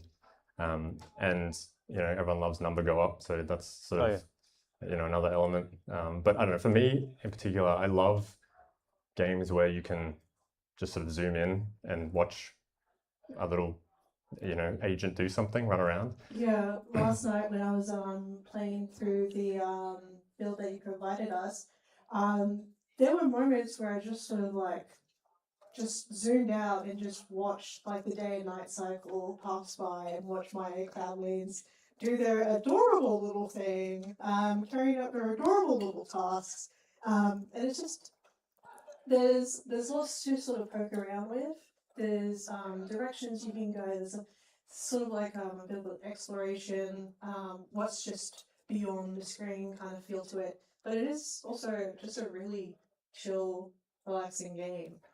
Now you say that, but like I played most of my game time with Cloudlings was like one of the older builds, and early on they had soldier Cloudlings. Is that still in? Are you sending them to war? Yeah, only if you want. Only if you want. I want. I want to see these guys like hold little spears and stuff. Yeah, so I mean, the goal is to have. I mean, in the other demo, we had these sort of forts you can build that will, you know, make Cloudlings turn into soldiers, and you know, we'll have. We kind of think of it like sort of maritime warfare, but in the sky floating around. So, you know, you board other islands and fire little Cloudlings over to an enemy island, that sort of thing. Plunder. There's some plundering going on. It's good. Yeah. Any particular games that might have had an influence? I was feeling a little bit Minecraft Skyblock, a little bit, but in a much more chill and less stressful way. Yeah, I think that's the biggest thing you get. Oh, this looks like Skyblock, which it does, definitely. Well, it's to be seen, I guess. But yeah, sorry, can you repeat the question? What was my question? You were asking about influences and stuff. Yeah, so I mean, look, honestly, a big influence for us is really Castle in the Sky, the Ghibli film. And yeah, I mean, we've taken a lot of inspiration for a lot of the ideas in the game. But would you introduce like those sort of like ancient ginormous structures? Yeah, so in the trailer we've got these sort of ruins. There is sort of a loose, I guess, story, kind of lore thing that we're sort of slowly putting together, where you'll sort of uncover mysteries about some forgotten city that once existed. So you'll find evidence of that as you float around, and part of that will be these big sort of ruins that you can stumble across. That's cool. So there's like enough like narrative tidbits for me to write like a pretty well thought out fanfic, right? That's what I. Yeah, that's cool. That pleasure, sure. There's a Cloudling called Tom, and he is like he's the chosen one, and he's also really good at sword fighting. So important thing that we might have just missed here. So this game actually looks like it's a 2D isometric only game, but then yeah, check this out. There's camera angles. It's secretly 3D. Yeah. So I've spent a lot of time trying to get this working. We're still tweaking and improving it, but yeah, I think we both love kind of pixel art games, and so we wanted something that still felt like it's kind of proper hand-drawn pixel art. But then, you know, if you want rotation, which you need if you have sort of taller buildings and you want to see behind them without, you know, doing transparency and stuff like that, you need to be able to rotate. And yeah, coming up with a way to do that was a bit of a challenge. But I think now we can say that I think it works, and I think we can use it. It suits it really well. Because like I think you really want to be able to like once you've built something, you want to like enjoy it in its entirety. You want to marvel at the wonder of everything you've built, and like it's kind of a bummer if you're like, well, I guess no one's going to see anything behind this row of trees that I need to survive, like sort of thing. Yeah, and I think also I love the idea of, you know, having little things hidden behind stuff that you only find when you rotate around. Maybe a cloudling sort of hiding behind a building, that sort of thing. Yeah, one of them slacking. Yeah, exactly. Getting back to the mines. Yeah. They do have a little snooze every now and again, and they look so flat when they are snoozing. So, where are we in its development journey? How much game are we at if we had to put like a percentage completion? I don't know if I want to put a percentage on That's that. fair, I'm not that's sure. fair. But yeah, I mean, we've been working on it off and on for since 2024, I think was when we did that game jam. It's only been the last 2 or 3 months that we've both been able to go full time on it. But yeah, we want to have a demo on Steam on October. I don't know, you probably noticed that there's a lot of, oh, it'd be good to have this and I can't wait to add this. But yeah, just having, this has been a big milestone, just getting a playable version that is sort of closer to the final aesthetic. Yeah, are you ever tempted to just be like, all right, I'm just going to release this. Just like get it out there, let people pay for it, give me money so I can work on it some more. I don't know, honestly, no, like there's so much wrong with it. Like I kind of just see like all the problems and like all the ways that I want to make it better, I think. So yeah, definitely want to keep working on it. Yeah, for sure. Anything you might do differently or tell yourself a couple of years ago or even a few months ago when you decided to turn this game jam project into, well, a whole gig? Yeah, it was an awesome idea. Honestly, like just working on this is go back great. in time and be like, hey man, this is gonna be sick. Yeah, it's gonna be so good. It's in for a great time. Yeah, I mean, it's great. It's really been quite a cool experience getting to do this full time. I mean, we'll see where it goes, but yeah. Awesome. Do we have any questions from the audience? Yes, I see you. Thank you. How's it going? This looks awesome. I was just wondering, in the future, do you plan to maybe incorporate any sort of multiplayer or co-op? We have, I mean, we've talked about it. Like, it'd be great to, you know, be with a friend and float around together and, you know, combine villages and things like that. But that's, yeah, probably a long ways away. We'll see where we get to by the end of this. Yeah. I was just curious, who are the soldier cloudlings fighting? What is the war about? Yeah. How can't they get along? TBD, I think. Okay. Yeah, there's sort of, we're still kind of, Are they beasts or other people? they're definitely not cloudlings. There's some other kind of entity. Yeah. Sorry for that lousy answer, but yeah. Do the cloudlings have a union? Maybe they'll unionize against. At the moment, there's no way to. Someone was asking me earlier. Oh, there we go. I was going to ask, you said you're working on this full time now. How are you surviving as full time dev? Good question. We were fortunate enough to receive funding from Screen Queensland. So yeah, that's what's allowed us to take the leap. Yeah. Any other questions? I'll ask one. Can I bust these cloudlings unions?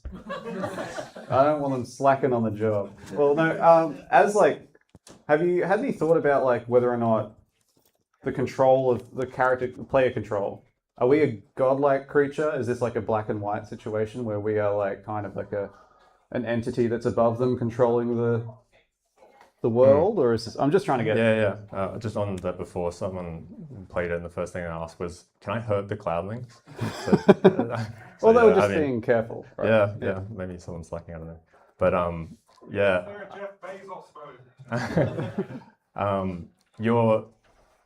The cloudlings will definitely sort of be aware of your presence. Okay. So I want them to like me. Yeah. I mean, yeah. Yeah.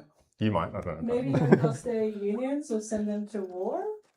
Well, like, Maybe. I just know what's best for a cloudling, I think.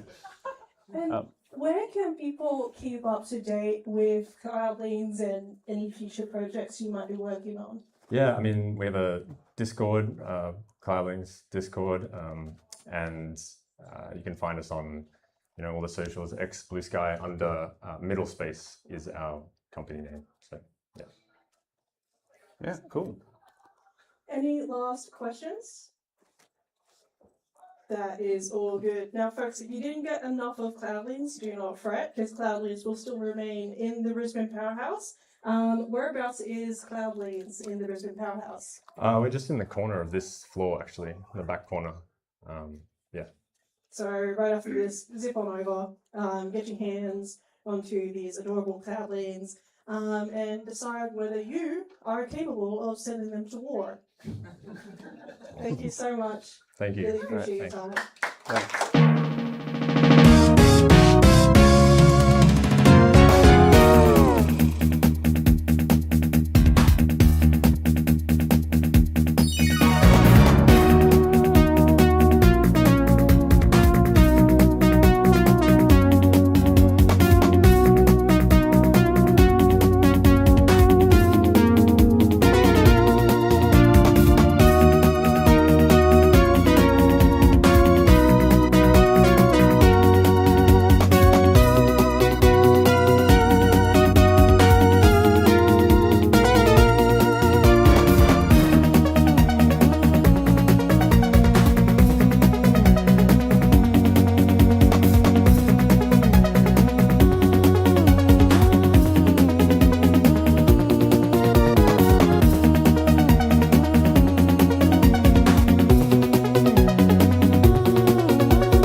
entertainment. Sweet. Welcome back, everyone, to the Amplify stage today. We have Sean from Fairfax Studio here to talk about a VR game called Plonk! Exclamation point. So, hello, Sean. G'day. Having a good day here? Oh, it's been brilliant. Really exciting to see everybody play our game, and yeah, no, it's been great. Excellent. So, let's have a quick pitch. What is Plonk? Plonk, a 4D puzzle, is a VR game where it's essentially just a jigsaw puzzle, but you piece together these animated dioramas made of clay. And you use fast forward, rewind, and pause time to work out how puzzle pieces connect. So you might have like a bird that flies through one piece and it suddenly disappears in a piece, but it reappears in another piece. And that actually tells you that these two pieces connect together. So time becomes the element that joins the pieces. Yeah, and I have to have a confession here that about a year or maybe more ago, there was a post on Reddit about what do you guys think of this game? And I think I am technically this game's #1 fan now, because I'm the only person that harasses them on their Discord all the time. Hell yeah. Yeah, because it's incredibly attractive, it's puzzling, and one of my favourite VR games of all time is Puzzling Places, which is about assembling, in that case it's scanned environments. With this, with the toy aesthetic and everything, was great. And then the addition of time playing into it. Yep. So where did the project begin? It began just as a quick little idea. I guess I played this game called Wilmot Works It Out. And that was like a Sokobon style puzzle pusher game where you just assemble these jigsaw pieces, but you moved, each piece was like a tile, and you moved it around, and I thought, that's really neat, let me try, what if that could be like a 3D game? I looked online, saw like Puzzling Places and a few others, but I thought, there's nothing that's really had like an fully animated object in it, so I thought, like, could I dynamically slice up an animation? And the answer about 3 or so years ago was no, I couldn't. Yeah, because it was just like trying to run a dynamic slicer on that headset is a technical nightmare.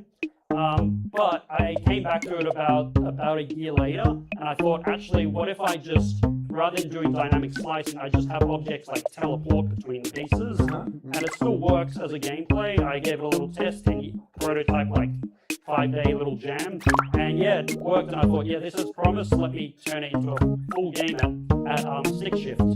Yeah. I mean, we've got someone playing it right now, just in the center of the room. Everyone please be kind and give them all the room they need to work these wonderful puzzles. Yep. But man, that claymation style, it's just so tactile and I love it so much. It's really, really cozy. Why'd you, why? Why plasticine? Good question. We were actually playing around with different textures. I tried like a reflective metal. I tried just like a diffuse basic plastic. And I found clay was like, it had a really nice handcrafted feel. It just felt really tactile, and it was also we were doing some experimentation with like normal mapping and all of that, and I thought like getting fingerprints in is a nice little motif in a way that it feels like you're really grabbing the pieces, like a visual motif. And then we had little clay particles. So we kind of played with the idea of like having all particles be like little 3D spheres rather than just 2D sprites, and that kind of gave it more life. So a certain amount of weight to it. Exactly, yeah. And it's like, it suits really well to like growing and shrinking. Yeah. I noticed where it's like, it feels organic rather than unnerving, which a lot of VR games can already get people a bit wibbly wobbly. I think we're in our first like level now with the person playing in the room, where you've got the train going around the planet, which I think is the first thing that got put out, just the image of that. Yeah. And I'm not sure, player, have you jogged time back and forth yet? Yeah, if you hold up either of the controls and pull the grip in the middle, and then you you use the stick left and right to put time forwards or backwards.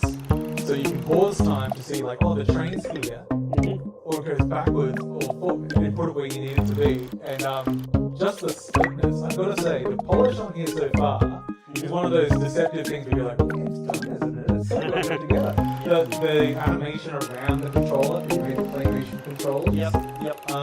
Yeah, what's getting you polishing? Because it's polishing really early. Thank you.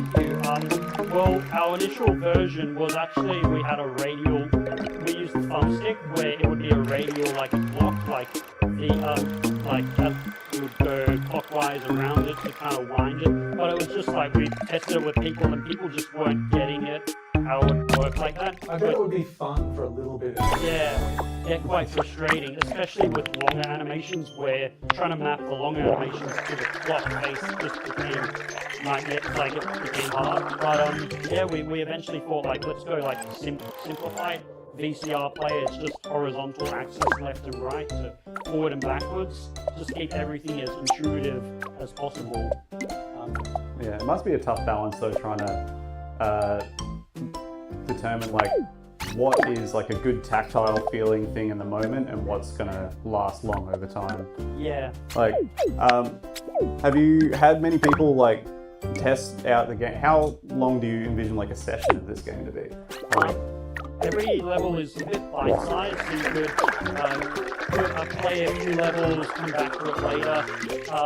We've actually got like, just to account for boosting up the gameplay time, we've got like challenge modes and all of that. But to fully complete the game and all the challenges to like 100% all at once, I reckon about an hour and a half. But there will be about 5 worlds we're planning on. Well, you also, at least in the demo, once completed that, it opens up the more difficult version, which has more pieces and such. Which I was very happy when I first played the demo, because I was like, I love the idea, but this seemed very simple to get through. And then, oh, okay, many more pieces, many more challenges, time limits, so the least number of touches, all that sort of making side groups and then putting them together. Yeah. A few good ideas there. Was there anything else in that exploration process that didn't work or that you're still experimenting with? There were a few little bonus challenges. Just the thing is, I like to see how people play the game, and from there I like to see if I can adapt a challenge to it. So very early on we noticed that people were liking to flick pieces around, and I thought, alright, well let's make a challenge where you have to connect pieces by flicking them around, and that can be like an enforced thing, just because I like letting people try out different techniques for playing the game.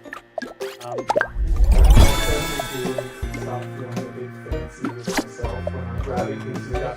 You go over here and just let it go and just be there when you need it. I'll need you in a minute. Yeah, it feels like you're in like one of those like space movies where the astronauts like doing a complex like equation in space and they're like, yeah, I'm gonna put my pen over here. Yeah. Great. So at the moment, what's our timeline of completion? Well, we've got a demo out currently. We're going to release a paid version very soon in the next few weeks. We're going to put we're putting a Steam wishlist page because we're planning to do a PC VR version, so Quest 2 players can play it if they have it tethered. And then later on, as over the next few months, we'll be putting out individual worlds. The initial launch will have World 1 and World 2, but later on we'll be tacking on World 3, 4 and 5. Also, we're going to put questions out to the audience, and if anyone wants to think of something in their head. Otherwise, have you experimented with a flat version? A flat version? Yes, I have. I've made, I believe I call it Plonky, like the flat mobile version. And the thing is, it just, it works. It's all right, but it's just not the same. I'll be honest. It's like you look at Beat Saber and how that kind of utilizes the medium perfectly. And this game also is similar, where you try to turn it to a PC game, and you need that tactile sensation of picking up pieces, moving it around, and using the full 6 degrees of freedom to your advantage. It's very much part of the fun. We both mentioned puzzling places. But when the demo for that first release, it was you were building a monastery above a hill. And the thing that just sold me completely was building all these puzzle pieces. And I picked it up and I put my head so close to the monastery I could see inside it. And as you get close, it starts to hit the bells. And like that moves around your head. And it is so it's that whole sensation of these kind of games. It's kind of hard, the feeling about it. And that's I think made it extremely satisfying to play. Not to gush too much. Does anyone in the audience have any questions for Sean?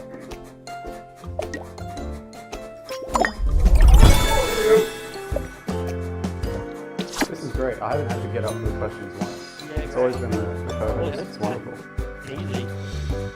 Someone else, have you guys considered educational applications of this? I feel because I work in the Olympic regions, I feel there's a lot of kids that come across who would absolutely thrive with this and learn a lot from this game while having a lot of fun. So do you think it could be implemented?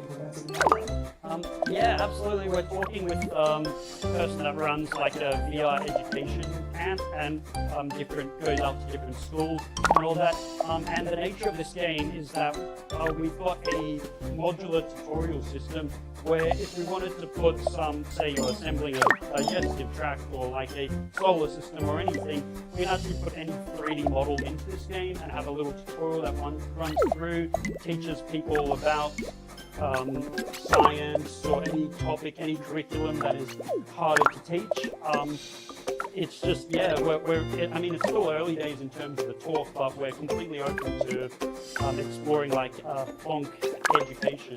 I like that your first thought was digestive tract. Exactly, Which does make sense because one of the further levels of here is a character that travels down a snake.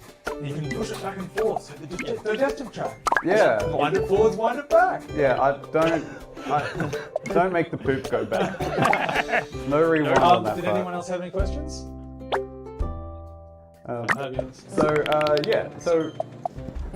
when it comes to like, how long did it take you to get this sort of satisfying sound effects while you're playing this game? Because I feel like, especially in any sort of puzzle game, like having like a good like clunk or plonk is plonk is pretty important to actually like really immersing people. So did you do any sort of like Foley work and stuff for this, or is this? We've got a sound designer based in London that kind of reached out to us on Reddit, said like, hey, I want to make some sound, and we were like, sweet. All right, let's talk, and he made like the bass like soundtrack for it, made it satisfying. The challenge here was there was essentially 2 layers of sound. You've got the I call it like the diegetic, like it's particle world, like you'll hear like the string moving, all of that, and then you've got the UX sounds, which kind of we have to like have 2 separate motifs. Like the UX sounds is very bubbly, very like we wanted to make it as ASMR as possible, and so it's lots of testing out different like Plonk sounds. We tried like a more like wooden jigsaw clicking sound. But it's just like everything, like the particles all bubbly. We just thought, let's keep it. Yeah, it's got a softness. Yeah, exactly. Yeah. Yes. Yeah, everything is round. Even like 3D modeling, we use a tool that called Unbound SEF modeling, where you're essentially modeling out of these clay shapes. Yeah. Fabulous. So you're showing at Queensland Games Festival for the rest of the day too. Where can people find you? We're up in the booth. It's near the card game area. It's hard to say, but just look around for the mosquito foyer. Mosquito foyer. Yep. That's where. And where can people follow the progress of Plonk online? Yep. We've got a website, a Discord, a TikTok, an Insta. The handles are at Plonk4D. So that you can find that on Insta and TikTok. And then if you just search up Plonk, a 4D puzzle, Google will help us SEO, will put it to the top. So yeah. The fourth T is time, isn't it? Yes, I yes, just exactly. Yep. just made that connection now. Yeah, there we I was go. like, it's 3D. Yeah, I think that was actually on our first TikTok post when we put out a video there. That was the first comment was, this is 3D, not 4D. And I was like, I was really tempted to say, there's the time, but I was like, I'm actually... Yeah, you can smell the game. Yeah, smell of it. That's a good idea. Yes. Yeah. Well, thank you for joining us today, Sean. Yep. And we'll catch you back here for the next session in about 10 minutes. Thank you so much. All right. Cool. Cheers.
And we're back.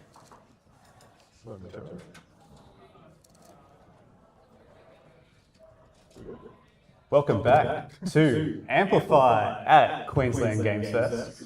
My name is Tom, I'm here with Peter. Hello. And we are with the developers of this soon-to-be-announced game. We are calling it the Frog Brawler game, or Untitled Frog Brawler, developed by Biter. I'm joined by Aiden. I'm Sean. And I'm Zed. Thanks for coming out, guys. Yeah, thanks for having us. Great to be here. Tell us a little bit about the game. What is, in an elevator pitch, Untitled Frog Brawler yet be announced? So it's a melee-only group shooter where you need to get a kill. It's a bit of a stall. You have to get a kill every 10 seconds or your heart will explode. So you play as this frog with this sort of boxing, fighting moveset. So you use your triggers to jab each hand, and then you've got leans with your bumpers. Yep. And then sort of mixing those all French punch. So regular jabs just to trigger, and then leans to the right, jab to the right. Do a hook, which is a strong punch. So, yeah, that's pretty much. Yeah, it feels like really tactile with the fighting, especially like I prefer playing this on a controller. I'm a terrible PC gamer unless it's like maybe a point and click. But for something like this, yeah, having like those lean buttons and those punch buttons on like the shoulders feels really good to me. Yeah, when it first got into it, it feels a little bit overwhelming. There's combos and different button orders and things, but after you play it for a few minutes, it's the left side and the right side. You've got two main face buttons and that's about it.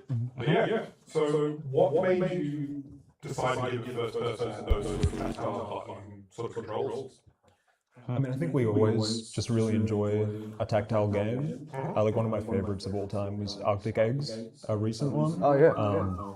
Shout out to Arctic Eggs. Flipping that egg feels so crazy good, and it's just anything that feels like reactive and tactile like that. And I know we just really wanted to make a punching game that felt super reactive. I like punching games. We like beating people up. So not really, but yeah. So we hadn't really, or at least I hadn't really played too many first-person melee games really at all, and especially not any that don't have like a sword. You know, most first-person melee games are your chivalry and stuff like that. So we wanted to try something new. And see if we could kind of crack it. Yeah, and I mean, a lot of those like first-person melee games, or even like games that have first-person melee in them, but aren't technically like that's not the focus. Like a Skyrim or like a chivalry or whatever. That usually takes some getting used to, unless like they're super. Unless it's dedicated to like that melee first-person combat. So, how did you guys like bridge that gap of like that, making sure that you've got the right amount of depth between your hits and your actual, yeah, making sure it feels right, that I'm not too far away when I'm hitting them. I'm not too close. In front of me, goes. Yeah. That was like a concern early on, and it ended up being probably less of an issue than it actually is. So basically, like it is. I don't know if you play sports or match, but it is that except you're punching and shooting. So trying to sort of play on gun with punching is tricky. So like from the ground up, even though you are punching, like it's designed to shoot it. But in void and match, like that's so super tight. So you are like going and getting headshots. So the map layout kind of actually swap into first-person punching pretty easily. And then you've got a lot more time to play those games traditionally do. Like we've got dashes, gaps. Yeah, and that frog tongue. Let's talk about the frog tongue. So, like, did the tongue come first, or did the frog character come first? Well, frog character kind of came first for the whole game, pretty much. I mean, not necessarily. They kind of, happen at the same time. But this frog guy is just some guy I'd been drawing for a while, just for fun, and like do little comics in my book and stuff. And then it was actually the last Queensland Games Fest. We kind of were talking about this idea of a first-person punching game, and we just thought, why not use this guy? And then we were like, okay, how do we explore the frog stuff? The frog The kind of the frog element, because we had kind of already decided, like, you know, normally with a frog sort of thing, where you're hopping around. Yeah, you're always yeah, classic frog lore. But we wanted to do the uppercut as a jump, so it was just kind of like, okay, what else can we pull from frog stuff? And you know, makes sense. Yeah. Just makes And sense. It's probably and its usage in the game. So it's used to pull you towards enemies, or as well as traversal, or right now it's like a grappling hook, and it's kind of used to stun enemies. It's probably one of our least developed like mechanics in the game so far, but we've got some plans for it. I mean, like you guys said, like you just started working on this last year. Yeah, I think 8 or 9 months ago. Yeah, ish. Yeah. I mean, it looks pretty damn good for like that short of a time span. Thank you. Oh, you're welcome. Okay.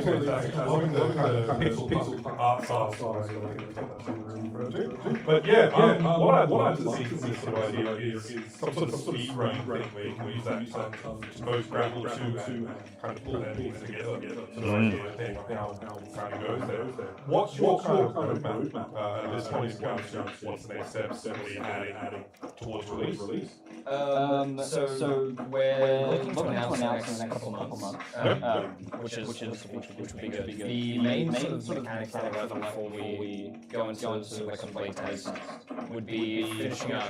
We'll have mini bosses and they're actually you get I doubt we'll get them, but at the end of like this playtest section, you get a piece of a mini boss. So there'll be sort of arena style mini boss sections. So we're gonna finish that. So just add bullet hell is some mini bosses, or are they all mainly focused on well? Yeah, they're all focused on the difficult things with bosses is that we want to make sure we left the timer on, which can be extremely scary when you get time killing enemies and you have one big enemy. So we couldn't let boss fight take 10 seconds, so we kind of flood the environment with ambient enemies. Yeah, it's hard for a boss to be imposing when you're just taking him down in 2 hits. Yeah. Like in like one swift combo. Yeah. Like we've got like the a mode on at the moment just because our players just like learning the game for the first time. Yes, but like, was it always part of like the plan where you guys are like, yeah, we kind of love that sort of like score attack, fast action, like smash your way through this run sort of thing? It came up very quickly. I mean, initially we just knew we wanted to make a martial arts, like a boxing kind of game. And through inspirations like Ultra Kill and stuff, we like the fast-paced element, and having played like Post Void, which is the main reference for the timer style system, we were like, pushes you towards speed running to yeah, some extent. some element that forces the player to take it at speed is the goal. I mean, that's good. It's got, because like otherwise people might take it a bit slow, and like, and I want to take this turn-based 4X style. I want to throw a punch. People 2 turns from now, that powerful uppercut. Yeah, often like the solution is to just add a speedrun timer and give mechanics that feel good when speedrunning, which isn't like a bad solution by any means. There's plenty of like great games that do that. Like I think Anglerfoot's like a pretty significant example of that, where you can play Anglerfoot extremely slowly. It's just like clearly the game isn't designed for that.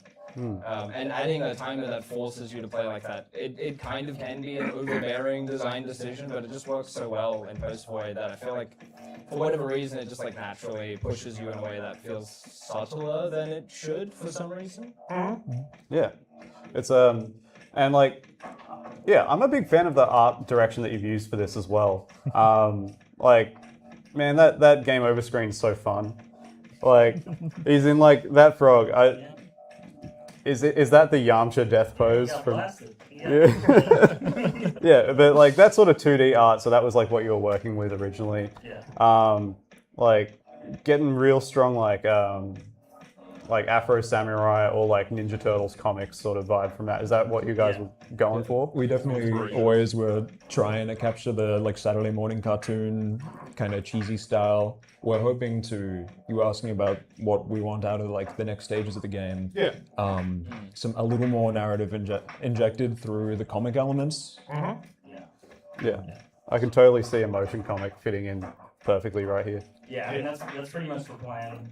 Just to kind of start the game and then punctuate pretty impactful elements like each little boss or something. In regards to story and stuff there, guys, how long are you expecting the actual main gameplay to be, and any sort of special challenge levels or anything outside the story, or what content? It depends. Like we're guessing probably maybe 3-ish hours, something like that. So like you go through sort of acts, which are like, I don't know that we've gotten through a stage, but by the like sort of 5 rooms, you get back to your mirror, and then it's kind of roguelike-y, you pick an upgrade. And so there'll be a sort of chunk of that, and then like Mullet Mad Jack, when you get through the act you're in, instead of fully resetting on death, you reset back to the start of the act. So we'll have about sort of 3 acts or so is the plan. And for sort of extra content, assuming that people care enough, we do want to add sort of seeded weekly runs, that sort of thing. So then people can sort of time back leaderboards. Yeah. It keeps people coming back, and it means that they try out new stuff too.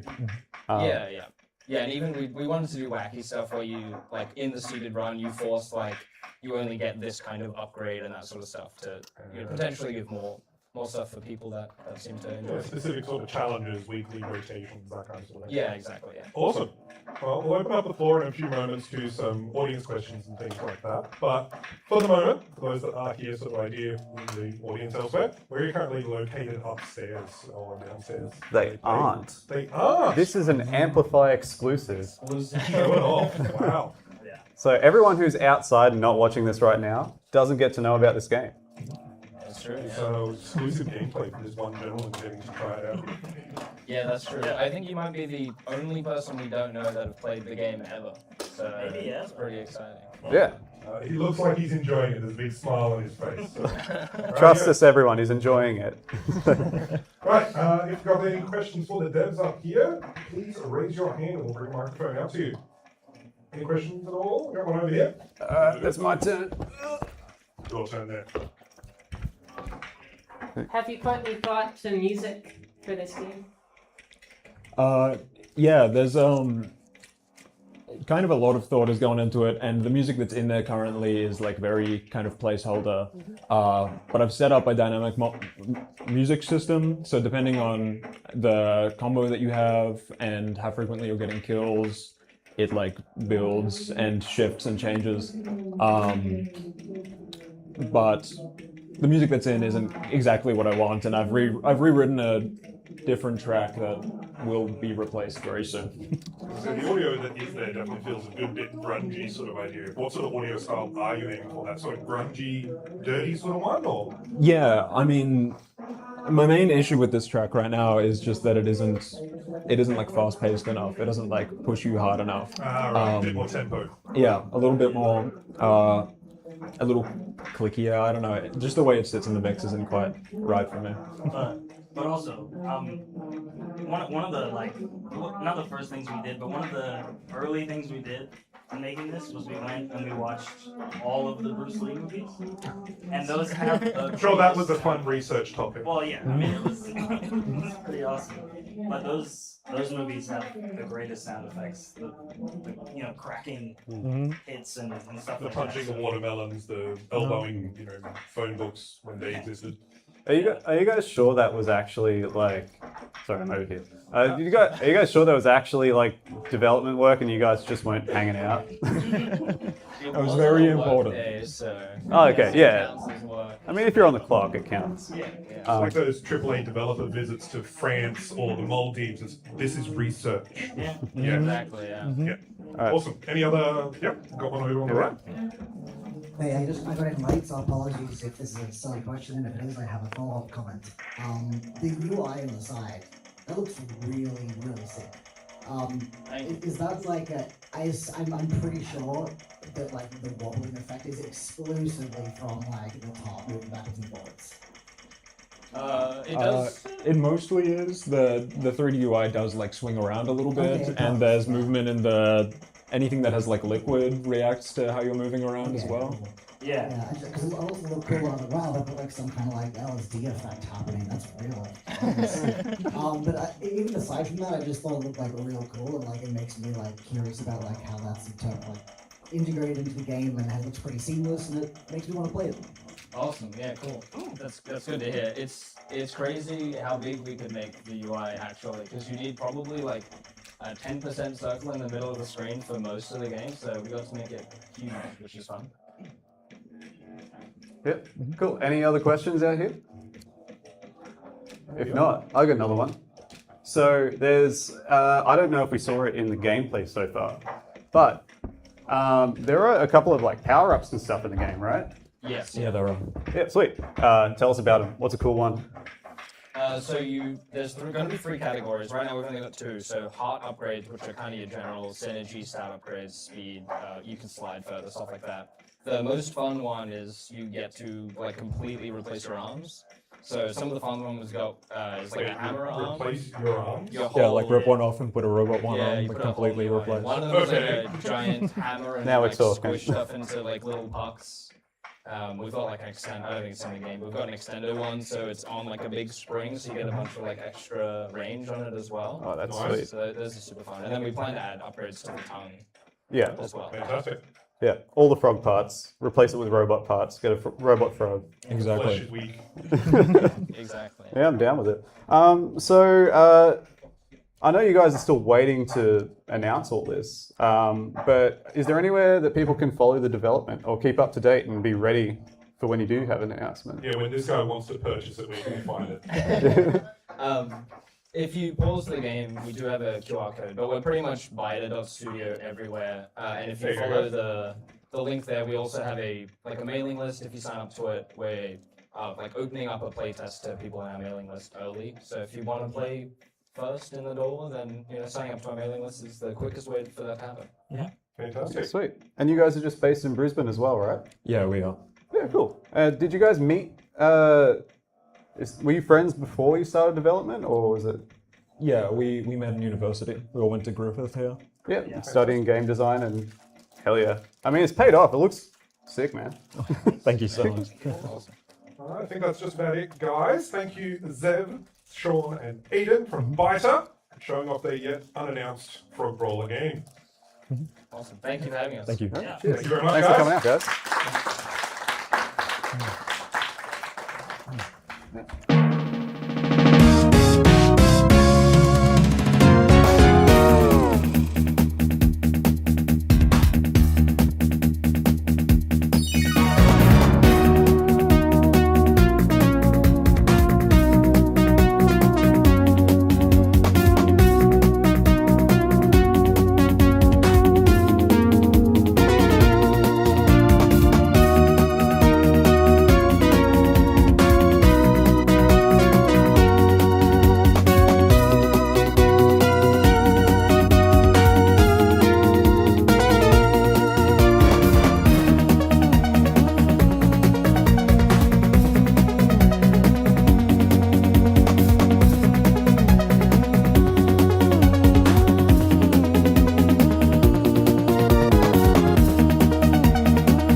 Hello. Hey everyone. Welcome to another panel. I am here joined by Laura. Do you want to introduce yourself and tell us about your game? Hello, I'm Laura. I'm currently in year 11 and I made The Night Sky. It's a 2D tranquil rage game platformer. So the goal of the game is to use your lasso to swing around the stars and bring the constellations back to the sky. So in each level, there's a constellation which you can complete as like an extra collectible. And then there's also the end goal is to throw yourself into the star in the top corner to beat the level. Beautiful. This game is very fun. I'm a big fan of like rage games and like those platformers where it's like, you know, the Bennett Body kind of games. But this game in particular caught my eye for one reason, which is that you made this when you were in grade 9, is that correct? Yes. Which then, when I have this today, it is the, it's like the assignment that you handed in? Or Yeah, part of the competition was that there was like a written section and the actual game. Because this game is an award-winning game. It has been shown off at PAX. It has been shown off here at the Queensland Games Festival, and we're here on a panel. I think it is really, really cool to hear about your game doing so well. But before we get to all of that, I just want to learn about you. When did you start making games, and what made you be passionate about games to make them in the first place? So I had been interested in making games for probably since the start of year 8-ish, but I actually started making the games at the start of year 9, just before I actually entered the competition. The way I ended up entering the competition was because I was coding in maths class, and my maths teacher went, well, you know the work anyway, why don't you just code? And she told me I should enter a competition, which I did. So it was cool. Is the work the physics that you, like, how the physics simulation swings? Or? Actually, some of it was trig, I think. Yeah, it was some of it was trig, so a little bit. I wish but we had the practical. Like, if I knew that in physics class I would be using it to make platformers, I would have, like, A pluses all the way through. Yeah, so basically, this game was made for a competition. It is the Australian STEM video game challenge. Yeah. What is the challenge? Can you tell me a little bit more about, like, what is the structure of it? Who is competing in it? How did you end up getting involved through your school? So the competition is kind of like a year-long game making thing. It's similar to a game jam. They give you a prompt at the very start, and then you use that prompt to make a game. Part of it's kind of two-part. One part is the actual game, which is, I think, runs on Windows, single-player, mouse and keyboard. Sure. And the second part is the written, which is all the planning and how you made the game and how the you work 18-page as a booklets. team. Yes, because it is also a team competition. It's up to teams of up to 4, I think. It's meant to be. It's meant to be. It's meant to be teams of up to 4, and it starts in October-ish and goes till the next. It starts in the end of September and goes till the start of September, which is when you submit it. So the actual, there's kind of like, after you submit your game in September, there's kind of a few rounds of qualification. They have judges who played through the game, read the thing, and then kind of you go through rounds, so. Well, yeah, it's meant to be a team thing, but you ended up doing it by yourself. Why is that? Why did you do that yourself? At the time, I didn't really have anyone who I thought would want to do it with me, and also, if I'm going to be working on it in maths class, then I don't think the teacher would appreciate me dragging my friends who are also meant to be doing maths into it. So I kind of just ended up working on it on my own, because I find working on my own when I have like a clear goal that I wanted, I can kind of get where I wanted to go. Well, what was the theme for this game? Like, what was the kind of seed that made you go, okay, I know what this game could be? The prompt for the competition was just the word stars, and I had actually a surprisingly clear idea of what I wanted to do at the very start when I heard stars, because I was like, I like platformers, I like 2D because I can't do 3D stuff. And then the follow-up from there was how to make the stars part of the platform. And I thought it would be cool to have them be something that you can't interact with or move, but you can still use them to get around. So that's how the grappling hook mechanic came in. And then I just liked swinging. The game's tagline is, it's a peaceful rage platformer. Yes. What is a peaceful rage game? And how did your game become, about stars and the nature and all the serene, become a game about making people angry? Well, a big part of the actual how it became a rage game was because when I first made the game, made a prototype for the grappling hook, which was like a week into the competition. I made a prototype for the grappling hook, right? And I was like, yo, this is cool. And I spent ages making it really fun, and then I tried to get someone else to play it, and they couldn't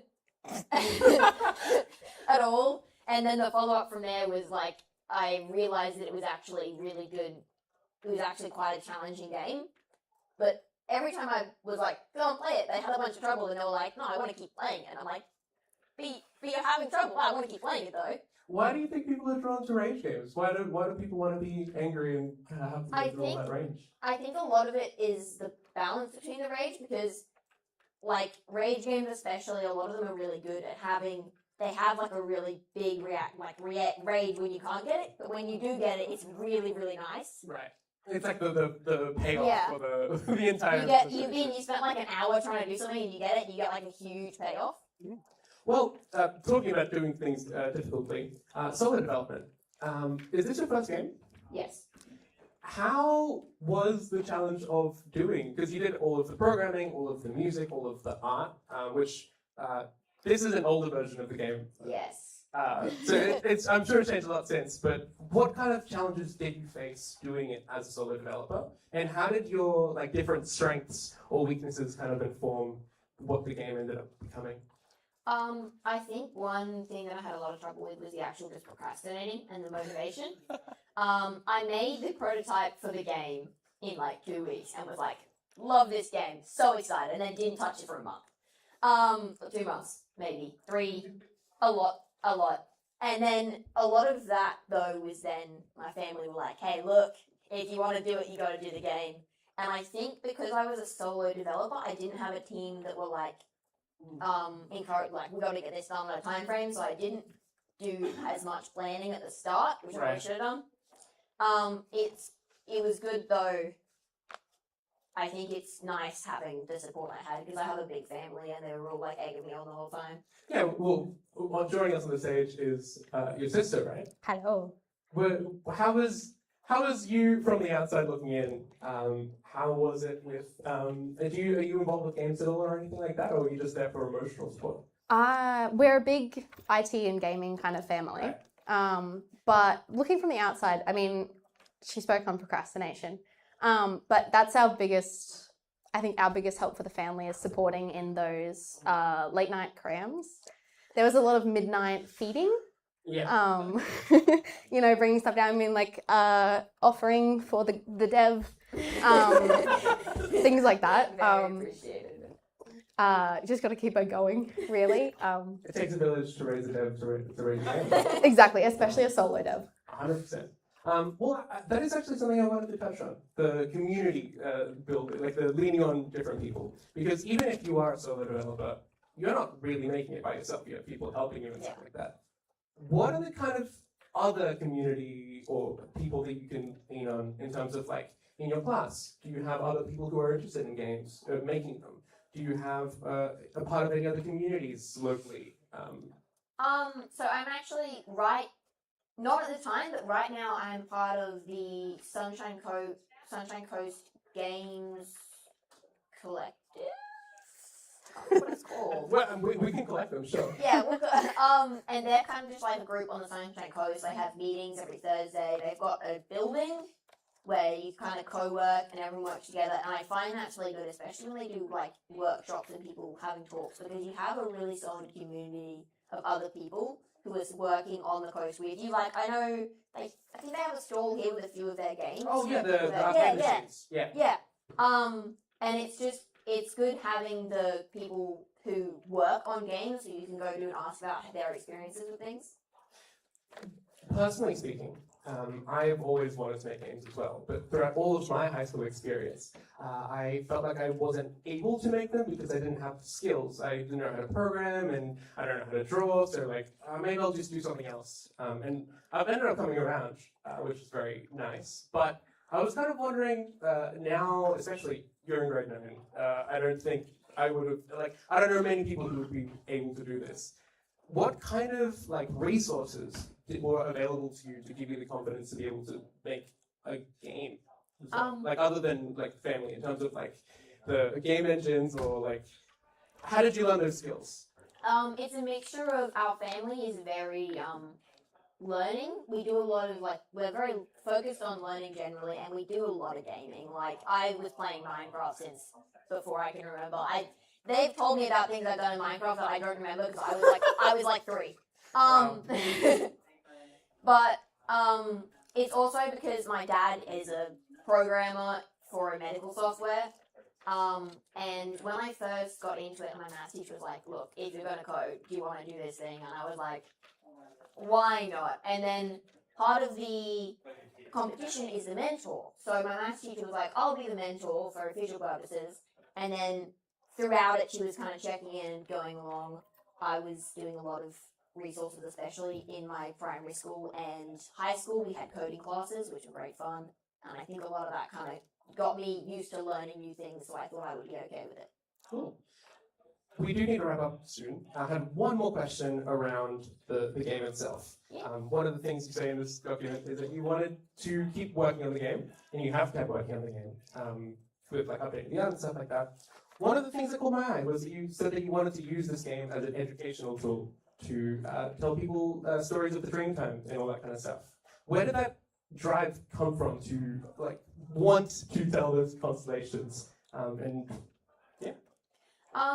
The kind of original purpose of that was because I was making it about stars, right? And I was like, it would be cool if I added constellations. So then the follow-up to that was, if I'm adding constellations, I'm Australian, I should do Australian constellations. And then after doing a bit of research into constellations in our sky, I kind of went, these are all European constellations that you can see in Australia. So I thought it would be interesting to actually go try and find some of the more, from the Dreamtime and people in this area constellations, which I'm still thinking it could be interesting to do for educational and spreading stories, but the issue I hit trying to do it within the time frame in Year 9 was that I couldn't find people. Yeah, of course. Because I don't personally have any connections to it, and they weren't my stories to tell, so I wanted to find someone who could help me with that.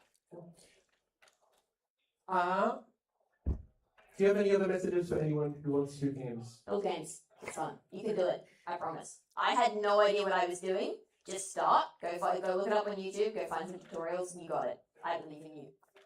Beautiful. That wraps it up for this part of the interview. Do we have any questions from the floor? Would anyone like to ask Laura any questions about making games? Maybe. Oh, there's one on the back.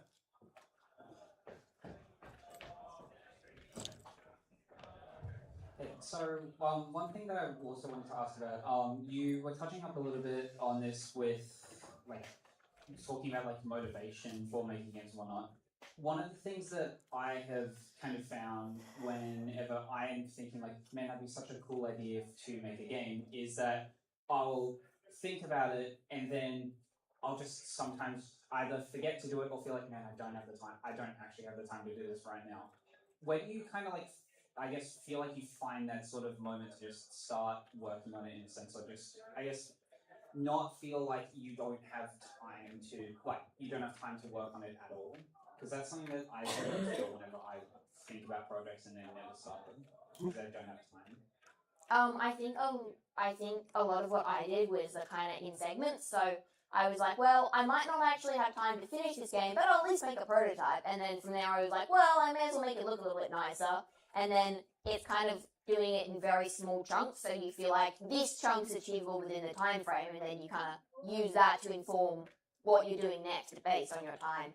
I actually had to basically drop it entirely for 3 months in the middle because I was doing a robotics competition for school. And I came back to it and went, oh, I really have to change what I wanted to do. So I was needed to reframe how I wanted to do it. I think it's pausing to see where you're up to and how much time you've taken and seeing how you can rearrange things to fit, I think. I think we have a question at the back. Sorry, On your stage back. Stage back. Now, this is a beautiful game, and it sounds like you've got more in the works for it. Do you already have maybe a project in mind for after Night Sky? How many? a lot. I do actually, I was kind of thinking, because I wanted to use game development to learn skills, so I kind of planned out I was going to like learn shaders with one type of game, so I actually have multiple ideas that I'm doing to build out different areas, like one for learning how to do stories and one for shaders. The next one I want to do after this is a cozy game about raising chickens and getting them all in like shipping them all, being like, oh, these 2 chickens could be a pair. That's the next one. I personally am excited for that one. She won't stop bothering me about it. Love you, Jackie. I personally refer to those games as like there's omelet games and there's egg games. You know, 'cause you gotta break it, you know, a couple eggs to make an omelet. So funny, not unrelated to the chickens. My poor chickens, man. I think we had one more question at the front. Do you have any games or developers that inspired you as a developer? Like any games where you're like, oh, well, they're making games. That's like an interesting way of thinking about games and like the mechanics that you can put into it. Yeah, is there any developers that inspired you? Actually, so first of all, my main inspiration for starting game design was Hollow Knight specifically, especially because it's indie, it's Australian, there's like 2 people working on it, and it was very much like, oh, it is actually achievable without a team and without a lot of stuff, you can just go and do it. The other thing for actual the mechanic of the grappling hook was there's a game about a snake, and you have no jump and no mechanics, and you're just kind of like wiggling around and moving, and it's really, really, really fun. Snake Bus. Yeah, Snake Bus! And I think that was kind of like, you can have a platformer that doesn't move like a platformer, and you can have a fighting game that doesn't move like a fighting game, and that's when I really wanted to try and twist how the movement would work based on that game. Yeah, that's really delightful because, like, yeah, looking at it, it's not just someone recreating. Oh, what if it was a platformer? But it's like, what if a platformer was something else? That's cool. That's all we have time for, I believe. Thank you so much for joining us on the stage. Thank you for having me. You can find the game on itch. Yes, itch.io, and I'm going to upload, put it on Steam by September, a demo on Steam. Beautiful. Anything else you'd like to plug or anything? Go make games. Go make games. Thank you so much. We'll be back shortly with another talk. Thank you so much.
Welcome back to Amplify Games. My name is Sarah, and with me as my beautiful co-host is Hazel. Hello. And we are going to be talking about a delightful game called Money Laundering Raccoons.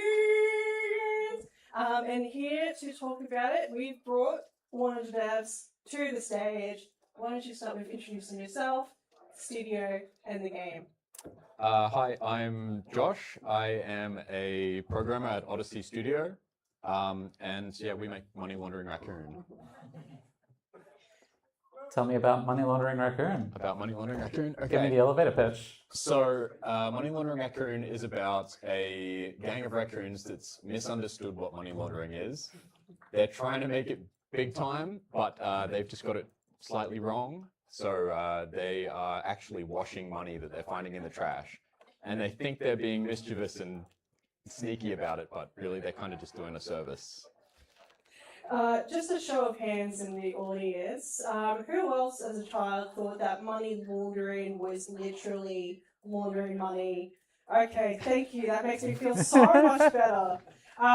So these devious little raccoons, why are they laundering money? There's not really any motivation behind it, except Frank is a greedy raccoon, I guess. They're just doing what raccoons do. He's going to make it big. Yeah, exactly. He's going to make it big. Okay, so tell us a little bit, I guess the gameplay loop is you have a runner who goes to collect some garbage money from the trash or from the gutters, brings it over, and you plonk it into a washing machine. The washing machine does its little cycle thing, and then that's it. That is a clean, crisp dollar. But it is also an incremental annual game.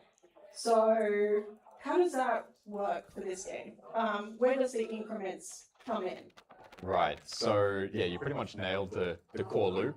But you can upgrade your raccoons so that they can bring you more money, bigger money. So at the beginning, they start bringing you just crumpled up notes. But if you upgrade them, they can start bringing you sacks of money or briefcases full of money that they found in the trash somehow. Don't ask questions. Yeah. You can upgrade your washing machines so that they wash faster to increase your efficiency. You can get more raccoons that bring more money. So until you just have swarms of money. Some of the people playing today have had piles of money all the way up to the ceiling. I was stacking them. Yeah. I had a pyramid, and the raccoons kept being like, "Oh, I'm going to clean this pyramid." It's like, no, you're shuffling everything, all my hard work. How long have you been working on the game? So originally it was a game jam. So we made the whole game in 48 hours. That prototype is up on itch.io. And it's like roughly an hour worth of gameplay, but we made the whole thing in 48 hours. And then afterwards, we got a lot of good feedback, so we're like, hey, let's actually make this into a proper game. So we deleted everything except the art assets, and we started from scratch. And I think we've spent about a month on it now to get it back to where it is and the state that it's in. It's looking great for a month of work. How many people are on the team? We've got 4 people. So we have 2 programmers, an artist that lives overseas, and a musician that unfortunately couldn't make it in either today. So you're one of the programmers? Yes, I'm one of the programmers. I'm a programmer and audio engineer. How many, has your team, as the current team, had a lot of projects before? We've done one commercial launch before, which is the Untitled Hand Game Titled Edition, which we had at the Queensland Games Festival last year, which was just also more silliness. And then every year we do 1 to 2 game jams, which, like, honestly is our best work, really. Like, the stuff we make is crazy in the time that we make it. A game jam can be a really, really good environment for just basically forcing you to make something. It doesn't even necessarily have to be super polished, but it does make for a really, really good foundation for something later. How much has the game changed since its first game jam iteration? Quite a lot. We've added a lot of useless features, really. Just things that are just like funny to have in the game. But we've also made it so that the game is a lot more sort of decoratable. So before it was, everything was very much like grid based. You had to like build a washing machine where it said you build a washing machine. Now you can just build whatever you want, wherever you want. And we've added decorations to the list. So you can put shelves in, you can put lava lamps on top of the decoration, on The top lava of lamp shelves. survives. Yeah. I did notice that we can pick up raccoons and drag them around and even put them in the wash. Yep. You can also just throw them away if they're being annoying. Siobhan, would you mind when that runner raccoon comes back? Would you mind picking him up?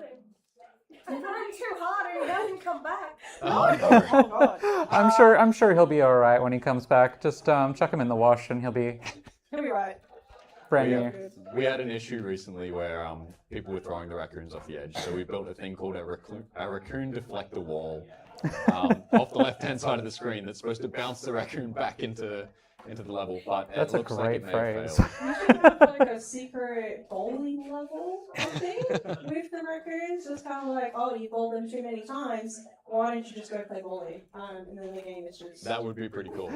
Do you just want to go to the main menu and restart for us, Shiv? So what does the future for this game look like for you?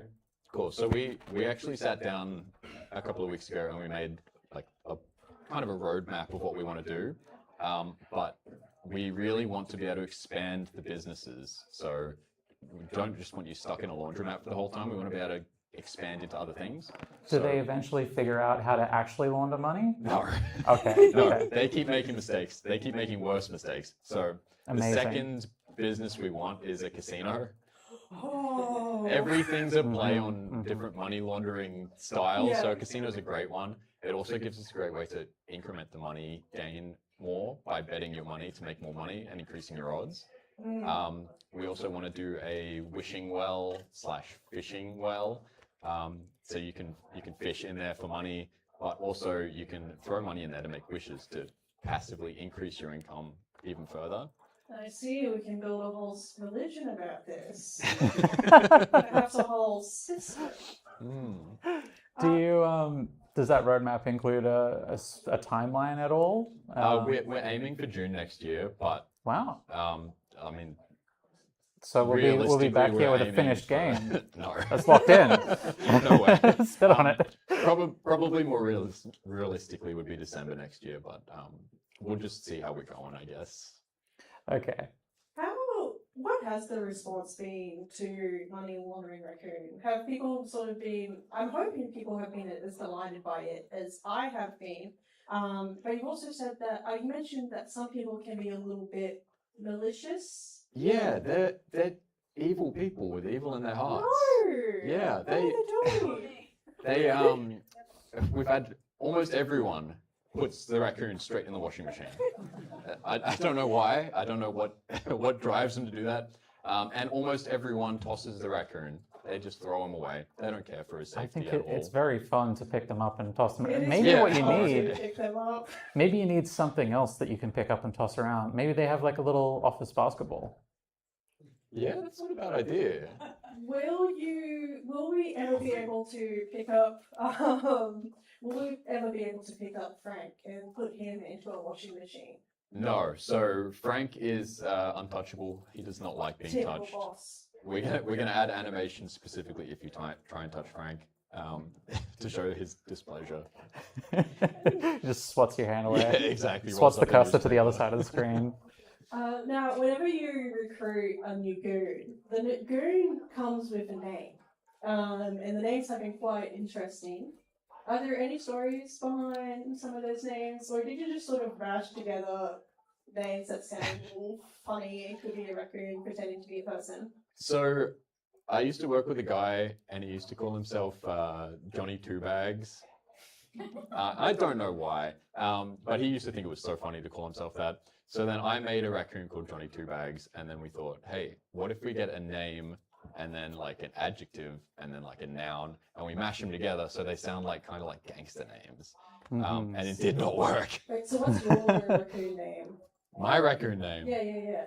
Ooh, I have not thought of my raccoon I'm going to name. ask the audience next to start brainstorming. Yeah, I'll get back to you on that because I have not thought about that. Audience, what would your raccoon name be? Think about it. We will come back to this. Name, adjective, noun. It's the rules. What's the thing that you're most excited to put into the game? Ooh, I think definitely fishing minigame. Fishing. Fishing. We've been over this. Fishing for money. Fishing for money in the wishing well. Yeah. Ooh. Yeah. You can catch emails out of the well as well. Yeah, maybe. We're not sure what we're going to be catching at this point. We were originally thinking fish, and then we're like, why not just make it money? Have you got a vision for what the fishing minigame is going to look like? Some inspiration from other fishing minigames? Well, it's definitely got to be down a well. Mhm. But then again, I also don't play a lot of fishing minigames, so... Club Penguin. I did play Club Penguin. Yeah. Yeah? Warframe Yeah. also has a really good fishing mini game. It's just also got like 50 hours of games. Yeah. around that. Okay, so there's a lot planned for this game. There is.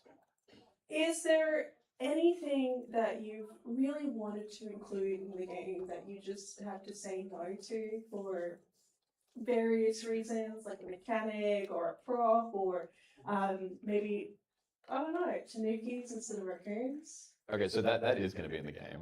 I've locked that in already. I don't care what the artist says, he's putting those in. We also want to have red pandas and pandas. My Amazing. partner, so this isn't my idea that we've turned down. This is her idea that I've turned down. Oh. I know. She really wants a trash panda, a panda that lives in a bin, and he just sits in the background of the game and just watches, and he just wants to be included. And I said, hold out, we'll do everything else first, and then maybe we can add your trash panda later. But she insists. So she jumped into my meeting the other day and talked directly to my artist and said, make this now. So Okay. there may have a be a choice. trash panda in there in the future. I'm now expecting there to be a trash panda in the future. I'm going in on that. I like the idea of it just sort of quietly showing up after you've got enough business going on. You Yeah, just sort yeah. of look over in the corner one day and you're like, was that trash bin always there? What's She that really inside wants it? him to just really want to be included. He just Hmm. thinks he's the raccoon and he wants to be included. If you could go back in time to the initial game jam idea, or to the point in time when you decided to make the game jam into something more, is there a piece of advice or something you would tell yourself that you wish you knew then? Not really. No. Hasn't been that long, has it? Yeah, it hasn't been that long. Like, I still remember it like it was yesterday. For aspiring devs out there, do you think that game jams are a great way to get a little taste of what game dev is like?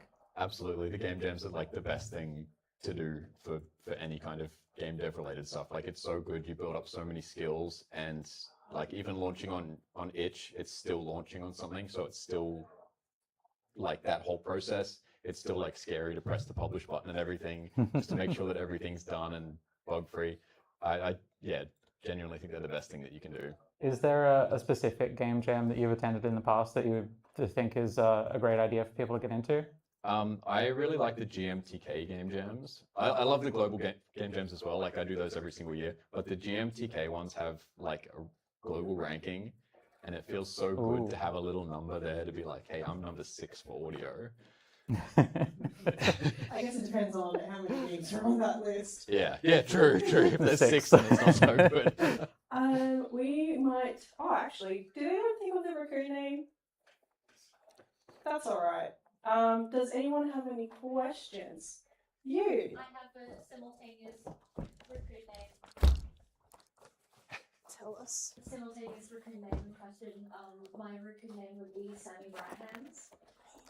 I love it. Sammy Rat Hands. And incidentally, will you be adding any rats to the game? I'm a big rat person. I love rats. We will be adding rats to the game. That is actually one of the next things that we're planning on adding once we get our artists back on track. Yeah. Have you considered like rival gangs of different animals? We hadn't, but maybe that's what the rats can be. Could so be. We want the rats to come in and steal the money if you're not paying attention. Just like grab it and run away. So you can grab the rats and you can toss the rats away, which might be a good outlet for the people that are abusing the raccoons. I think we just solved that problem. Yeah. I like the idea of bin chicken. Bin Chicken Yakuza. We've just got that from the back. Oh. I like the idea of having some of the other animals be like vendors that you have to go to and make deals with. We also are thinking of having animals come in and try and use the laundromat like it's a legitimate business, and try and wash their clothes while you're trying to get them out of the way, so you can keep washing money. You have to click and drag and They're toss them out of the actively store. trying to pay you to wash their clothes, and you're like, "Oh, get out of here." Any other questions from the audience? Any hands up? Oh, we got one down the back.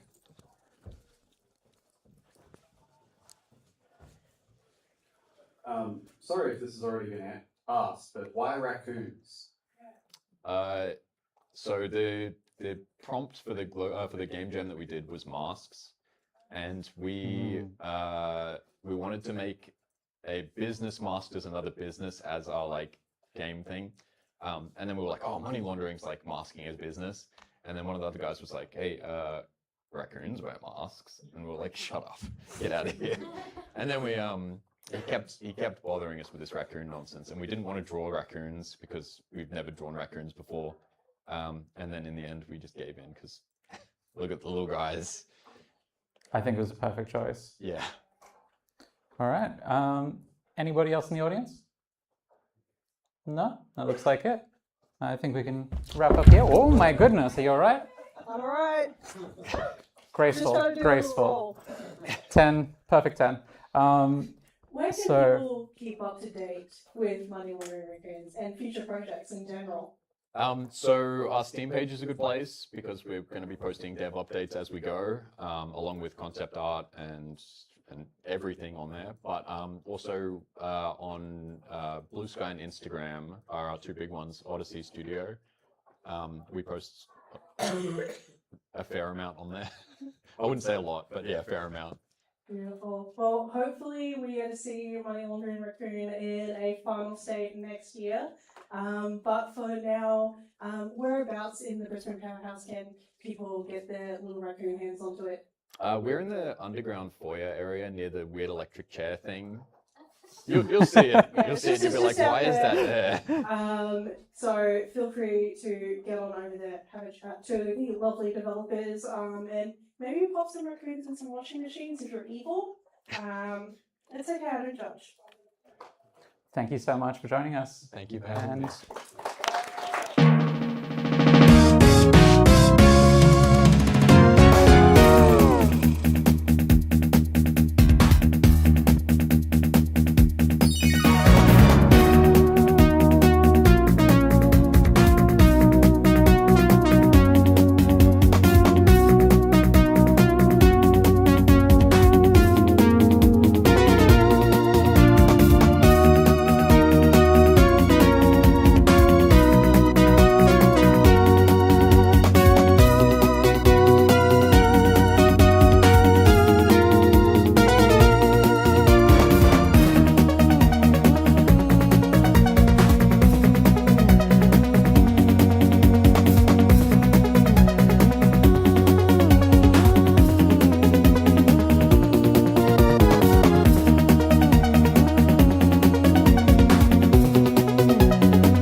Hello and welcome to the last game we're showcasing for Amplify Games. My name is Zara, my co-host is Tom, and we are going to be talking about a game called Mozentum. And we have brought one of the developers, well, the developer, onto stage to talk about it. So, who are you and what is Mozentum?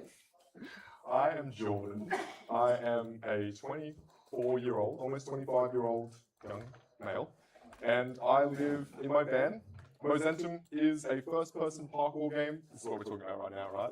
Yeah. Mozentum is a first-person parkour game where you're essentially climbing the chakras, and at any point during your climb, you can fall all the way to the bottom. So it's a little bit of a rage bait type situation. It's got a very big emphasis on the Aussie overtones. Every single character that you meet is a bogan, but a spiritual guru at their core.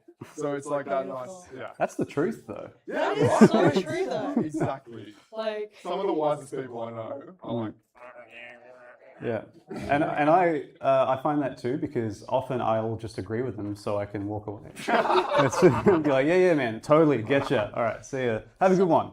So, I got a couple. I got so many questions that I sort of want to all throw at you, but I'll be good. I'll throw them one at a time. How did the concept of Mozentum start? Like, you have the van life. You're a climber. What made you decide? Oh yeah, I'm gonna combine these into Mozentum. well, there was a certain need in me having the parkour teaching experience that I've had. Like I said it before, I've been a parkour teacher for 6 years, and that left me with this feeling of like wanting to have a game that gives me the amount of freedom that I felt in real life when I was doing parkour. In a kind of like interactive way, I always wanted to have the ability to be able to use my strength with my mouse to be able to precisely guide myself where I wanted to climb. And in terms of life experiences that have caused this, it goes pretty deep. If you guys know anything about Jared Wright and his story, the guy that made Big Les Show, we had a similar experience we both had a similar experience. And yeah, that was the cause for me to want to get something out there that's communicating that with people. So, Have you made a game before? no, This is your first game? Yes. Follow-up question. Is it just you? Just me. Yeah. Just me. Oh. Yeah. Just rolling around Yeah, in the van. literally. I mean, like, and you can kind of see, like, even just like after having briefly met you and also the game and hearing part of your story, there's a big part of you in this. Like, it's not just like, oh yeah, I just did it because I thought jumping was cool. It's like, no, it's like got stuff like from your own experiences and all that. Exactly. But like, it's just crazy that you went straight into like developing. Yeah, this is like your first game. Like, were you much of a gamer before then, or? Yeah, my whole life, man. To my dad's detriment, he hated the fact that I was a gamer when I was younger. But literally since I've had access to a console when I was like 4, I have been obsessed. And only when I was 11 did I start to kind of do anything else that wasn't games. Yeah. Any particular influences for Mozentum? Any other video games that sort of helped nudge you in that direction? Totally, a few actually. I would say, obviously, you got the classic parkour titles like Mirror's Edge and those ones that you play when you're younger and you're like, oh my god, parkour game, finally. And then other games like, what's it called? Getting Over It. Those types of like physics-based kind of games where it's like a challenging mechanic, but it kind of makes sense after a while because it's physics. Yeah. Do you guys know Pitfall Harry? You ever played that when you were younger? Yeah, I played Pitfall Harry. I haven't met anyone that's played it. Yeah. That type of adventure, that type of aesthetic, that's what I want. I mean, yeah, I haven't seen you swing on a vine yet, but I know that there is a grapple mechanic in the game as well. There is indeed. So how do you? So we're seeing like just this sort of intro level, or is this just like a level that you've created for a demo, or is this like what you envision like early on in the game being like? So this is an actual representation of what the first zone is going to look like. Each each level in the game is a chakra. So this is the root chakra that you're currently in, so you can see it's red. Each chakra will be representative of each trait, and there'll be 7 in total. But to essentially answer your question, this is pretty close to what I would say it's actually going to look like. Yeah. Well, it's all in the mechanics, and you can kind of see it like it's very specific, and I think that's something that you really see more in like solo developers, where it's like a very clear like vision that's like, yeah, I had this idea, I'm just going to kind of make it work. Yes. No compromises. So like, how long did it take you to get to like this point in terms of development, in terms of getting the jumping feeling to a point where you're ready to show it to people? Arduously over the 3 years, to getting it to the point where I'm actually happy to show it off like today has literally been up until like a few months ago, because it was just so difficult to get it to work in a semi-intuitive way, and even still it's difficult to play. So I suppose in order for people to be able to play it and everything makes sense, it has taken like the entire 3 years I've been making it up until a couple months ago. Yeah, wow. There's you've talked a lot about chakras, spirituality, sort of the Zen mindset, and what parkour means to you. What are you hoping people will get out of Mozentum? Like, are you hoping that, like, as they progress through it, they'll sort of reach that flow state of parkour and get that Zen state? Or are you hoping that perhaps it will help nudge them towards a more spiritually conscious lifestyle? You're pretty much bang on for both. In any amount, I would like to raise people's awareness about themselves, about essentially living the life that they want to live. I want people to get the most out of their life, and I want Mozentum to be, not teach them, but perhaps guide them towards that. Sort of like if you can make it through Mozentum, you can sort of make it through anything kind of thing. Pretty much, yeah. Because as you like, this first level is pretty big in itself. So like, you can imagine the game. If you fell from the top, oh yeah, you can imagine. Yeah, but like, I kind of get the feeling, like watching like Peter play it at the moment, and like the way that you've talked about it, it feels like the vibe that you're trying to achieve with this isn't so much where it's like nail biting, I'm like almost losing constantly and I'm like on the edge, I'm amped up. It's more you want to get to that point where everything clicks and you're just kind of like, yeah, I'm just moving, I'm just like running around, I've got like the Mozentum to around, and yeah, you just kind of, am I right that feels like... That's exactly it, yes. It's almost like the player, I would like the player to almost become one with the experience. Yeah, that's awesome. Has there been any like feedback or responses you weren't expecting? Like maybe someone who was just kind of like, this is exactly the game that I would needed right now, or maybe somebody just sort of figured out that, hey, maybe actually I don't like parkour, or something like that. Just something unexpected. Shockingly, yes, I've met someone today that has come in and really reinforced how needed this game is. And I don't know if he's in the room right now. This man was a doctor, and his wife was a doctor, and they both have a focus on body awareness, and that's kind of like what they're, anyway, that's their focus. And he was basically telling me that this type of game, this game is essentially blending those two worlds together, where it's like the people, like he said that neurodivergent people really benefit from having a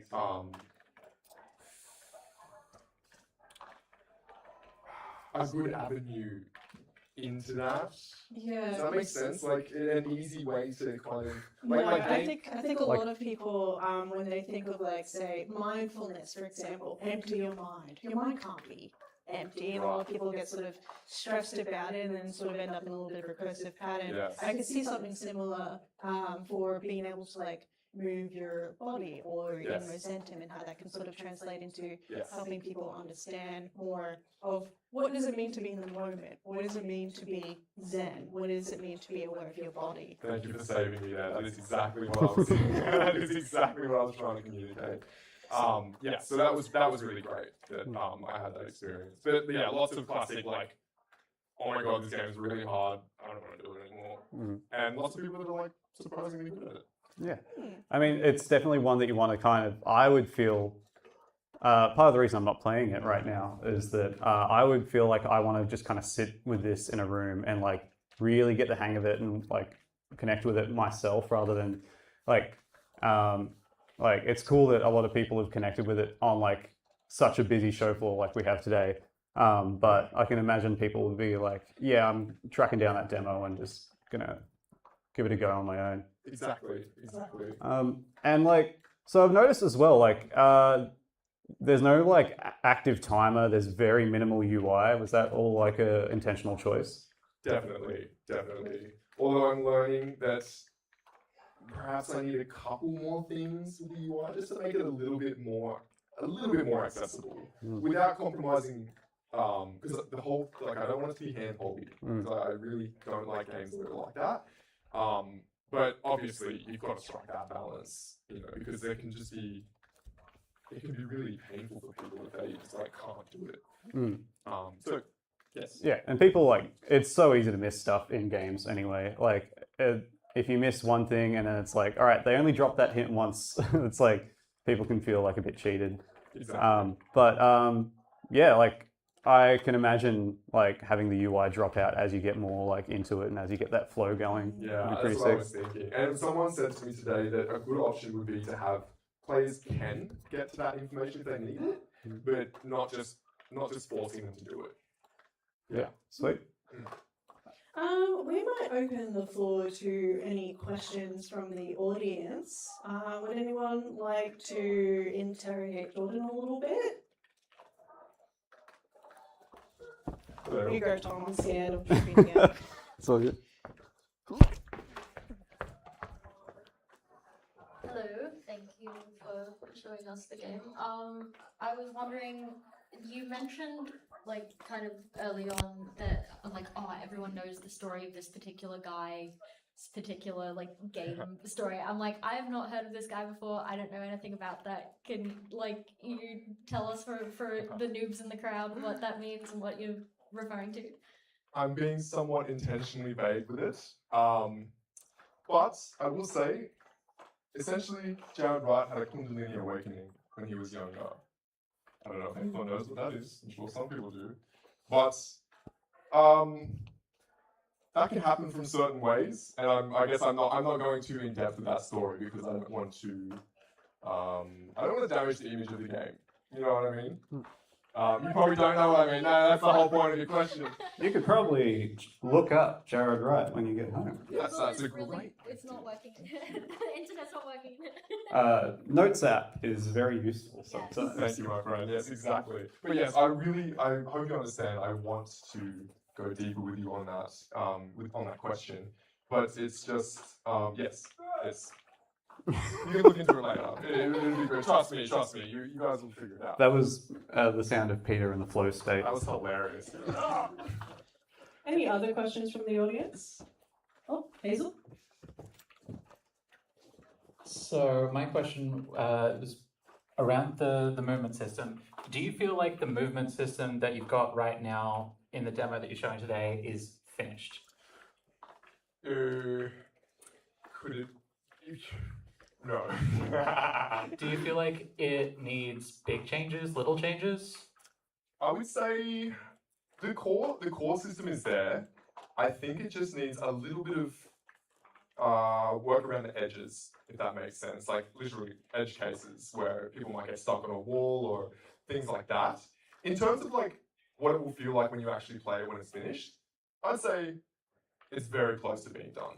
Very close. Okay. And second question, can we see you play it when we're finished with the audience questions? Of course you can.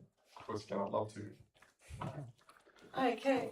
Yeah, over there. Another question? G'day. Hi. Have you considered a soundtrack, and would it be relaxing and calm or more frantic? I definitely have. That's a great question. What I am doing is I do a lot of stream of consciousness guitar. So does everyone kind of know what that means? It's like basically summary. It's just like whatever you feel like you want to play, you start playing it. And I would like it if every now and again there would be just this nice stream of consciousness, flowy kind of piece come in every now and again, like fade in and then fade out back into the wind in the game. So it's keeping to that Zen vibe. But in terms of franticness, maybe in some spots, because there's some parts of the game that I want to be like very intense. So Put some stress on the players. put some stress on them. Yeah. So are you feeling more like an acoustic sort of folk vibe? Pretty much. Yeah. Pretty much. Yeah. Any other questions? No, that's all right. Okay, Peter, we are going to kick you off the game. So Jordan can, I guess, teach us how parkour is done. Let's do it. And now everyone gets to witness Zara's incredible ability for live commentary and shoutcasting.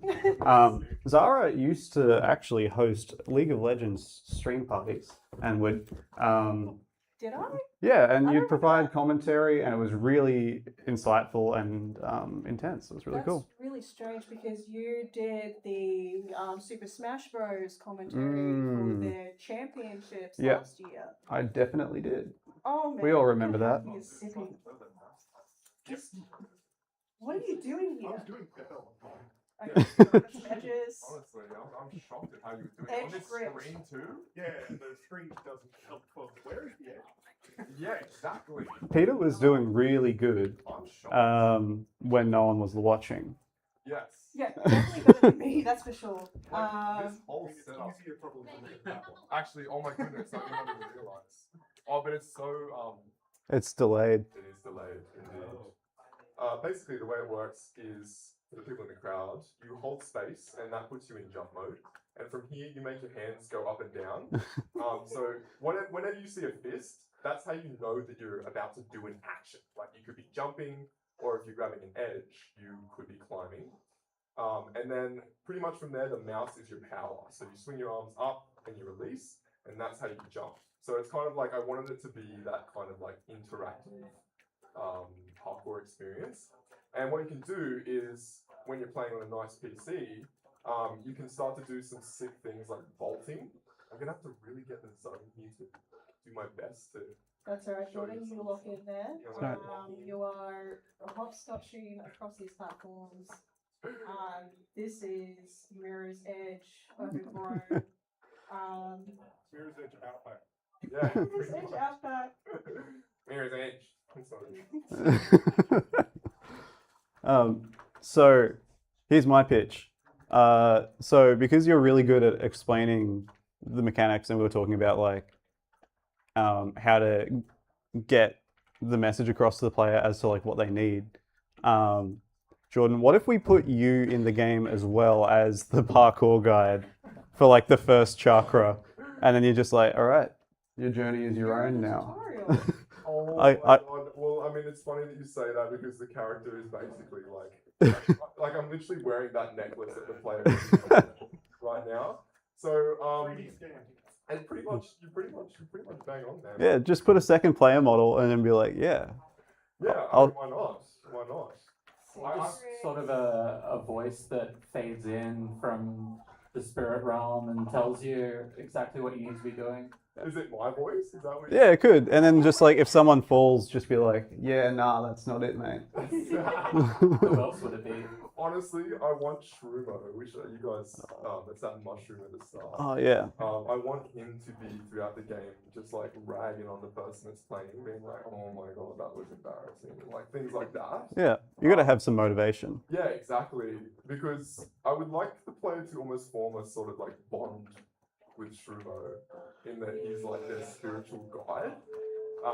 Even if you can steal his doobie at the start. Yeah, exactly. And that's actually something I'd like to mention now, is that when you steal his doobie at the start, I want it to be like you can bring it to the next character you meet, and each character will have their own doobie interaction. Oh my gosh. You're passing it around. Yeah, literally. This is the biggest circle I've ever seen. And And we are just about at time, so should we wrap it up here? Cool. So- Well, I've just hit the end of the level, as you said that, so that is great. Okay, Jordan, once you crush it, tell us where people can keep up to date with Mozentum and your future projects. Amazing. So basically, all of my stuff is findable under the title skills and .dev. You can find Mozentum on Steam. Just type in Mozentum. It's right there. You can play this exact build anytime. Yeah, sweet. Thank you Yeah. so much for joining us. Thanks for coming out. And that is it for Amplify for today. But the festivities do still continue outside of here, so please feel free to just take a breather, get back out there, get playing some games, and hopefully hang around for the award ceremony at 5. Thank you all so much. Thanks everyone. Thanks for coming out.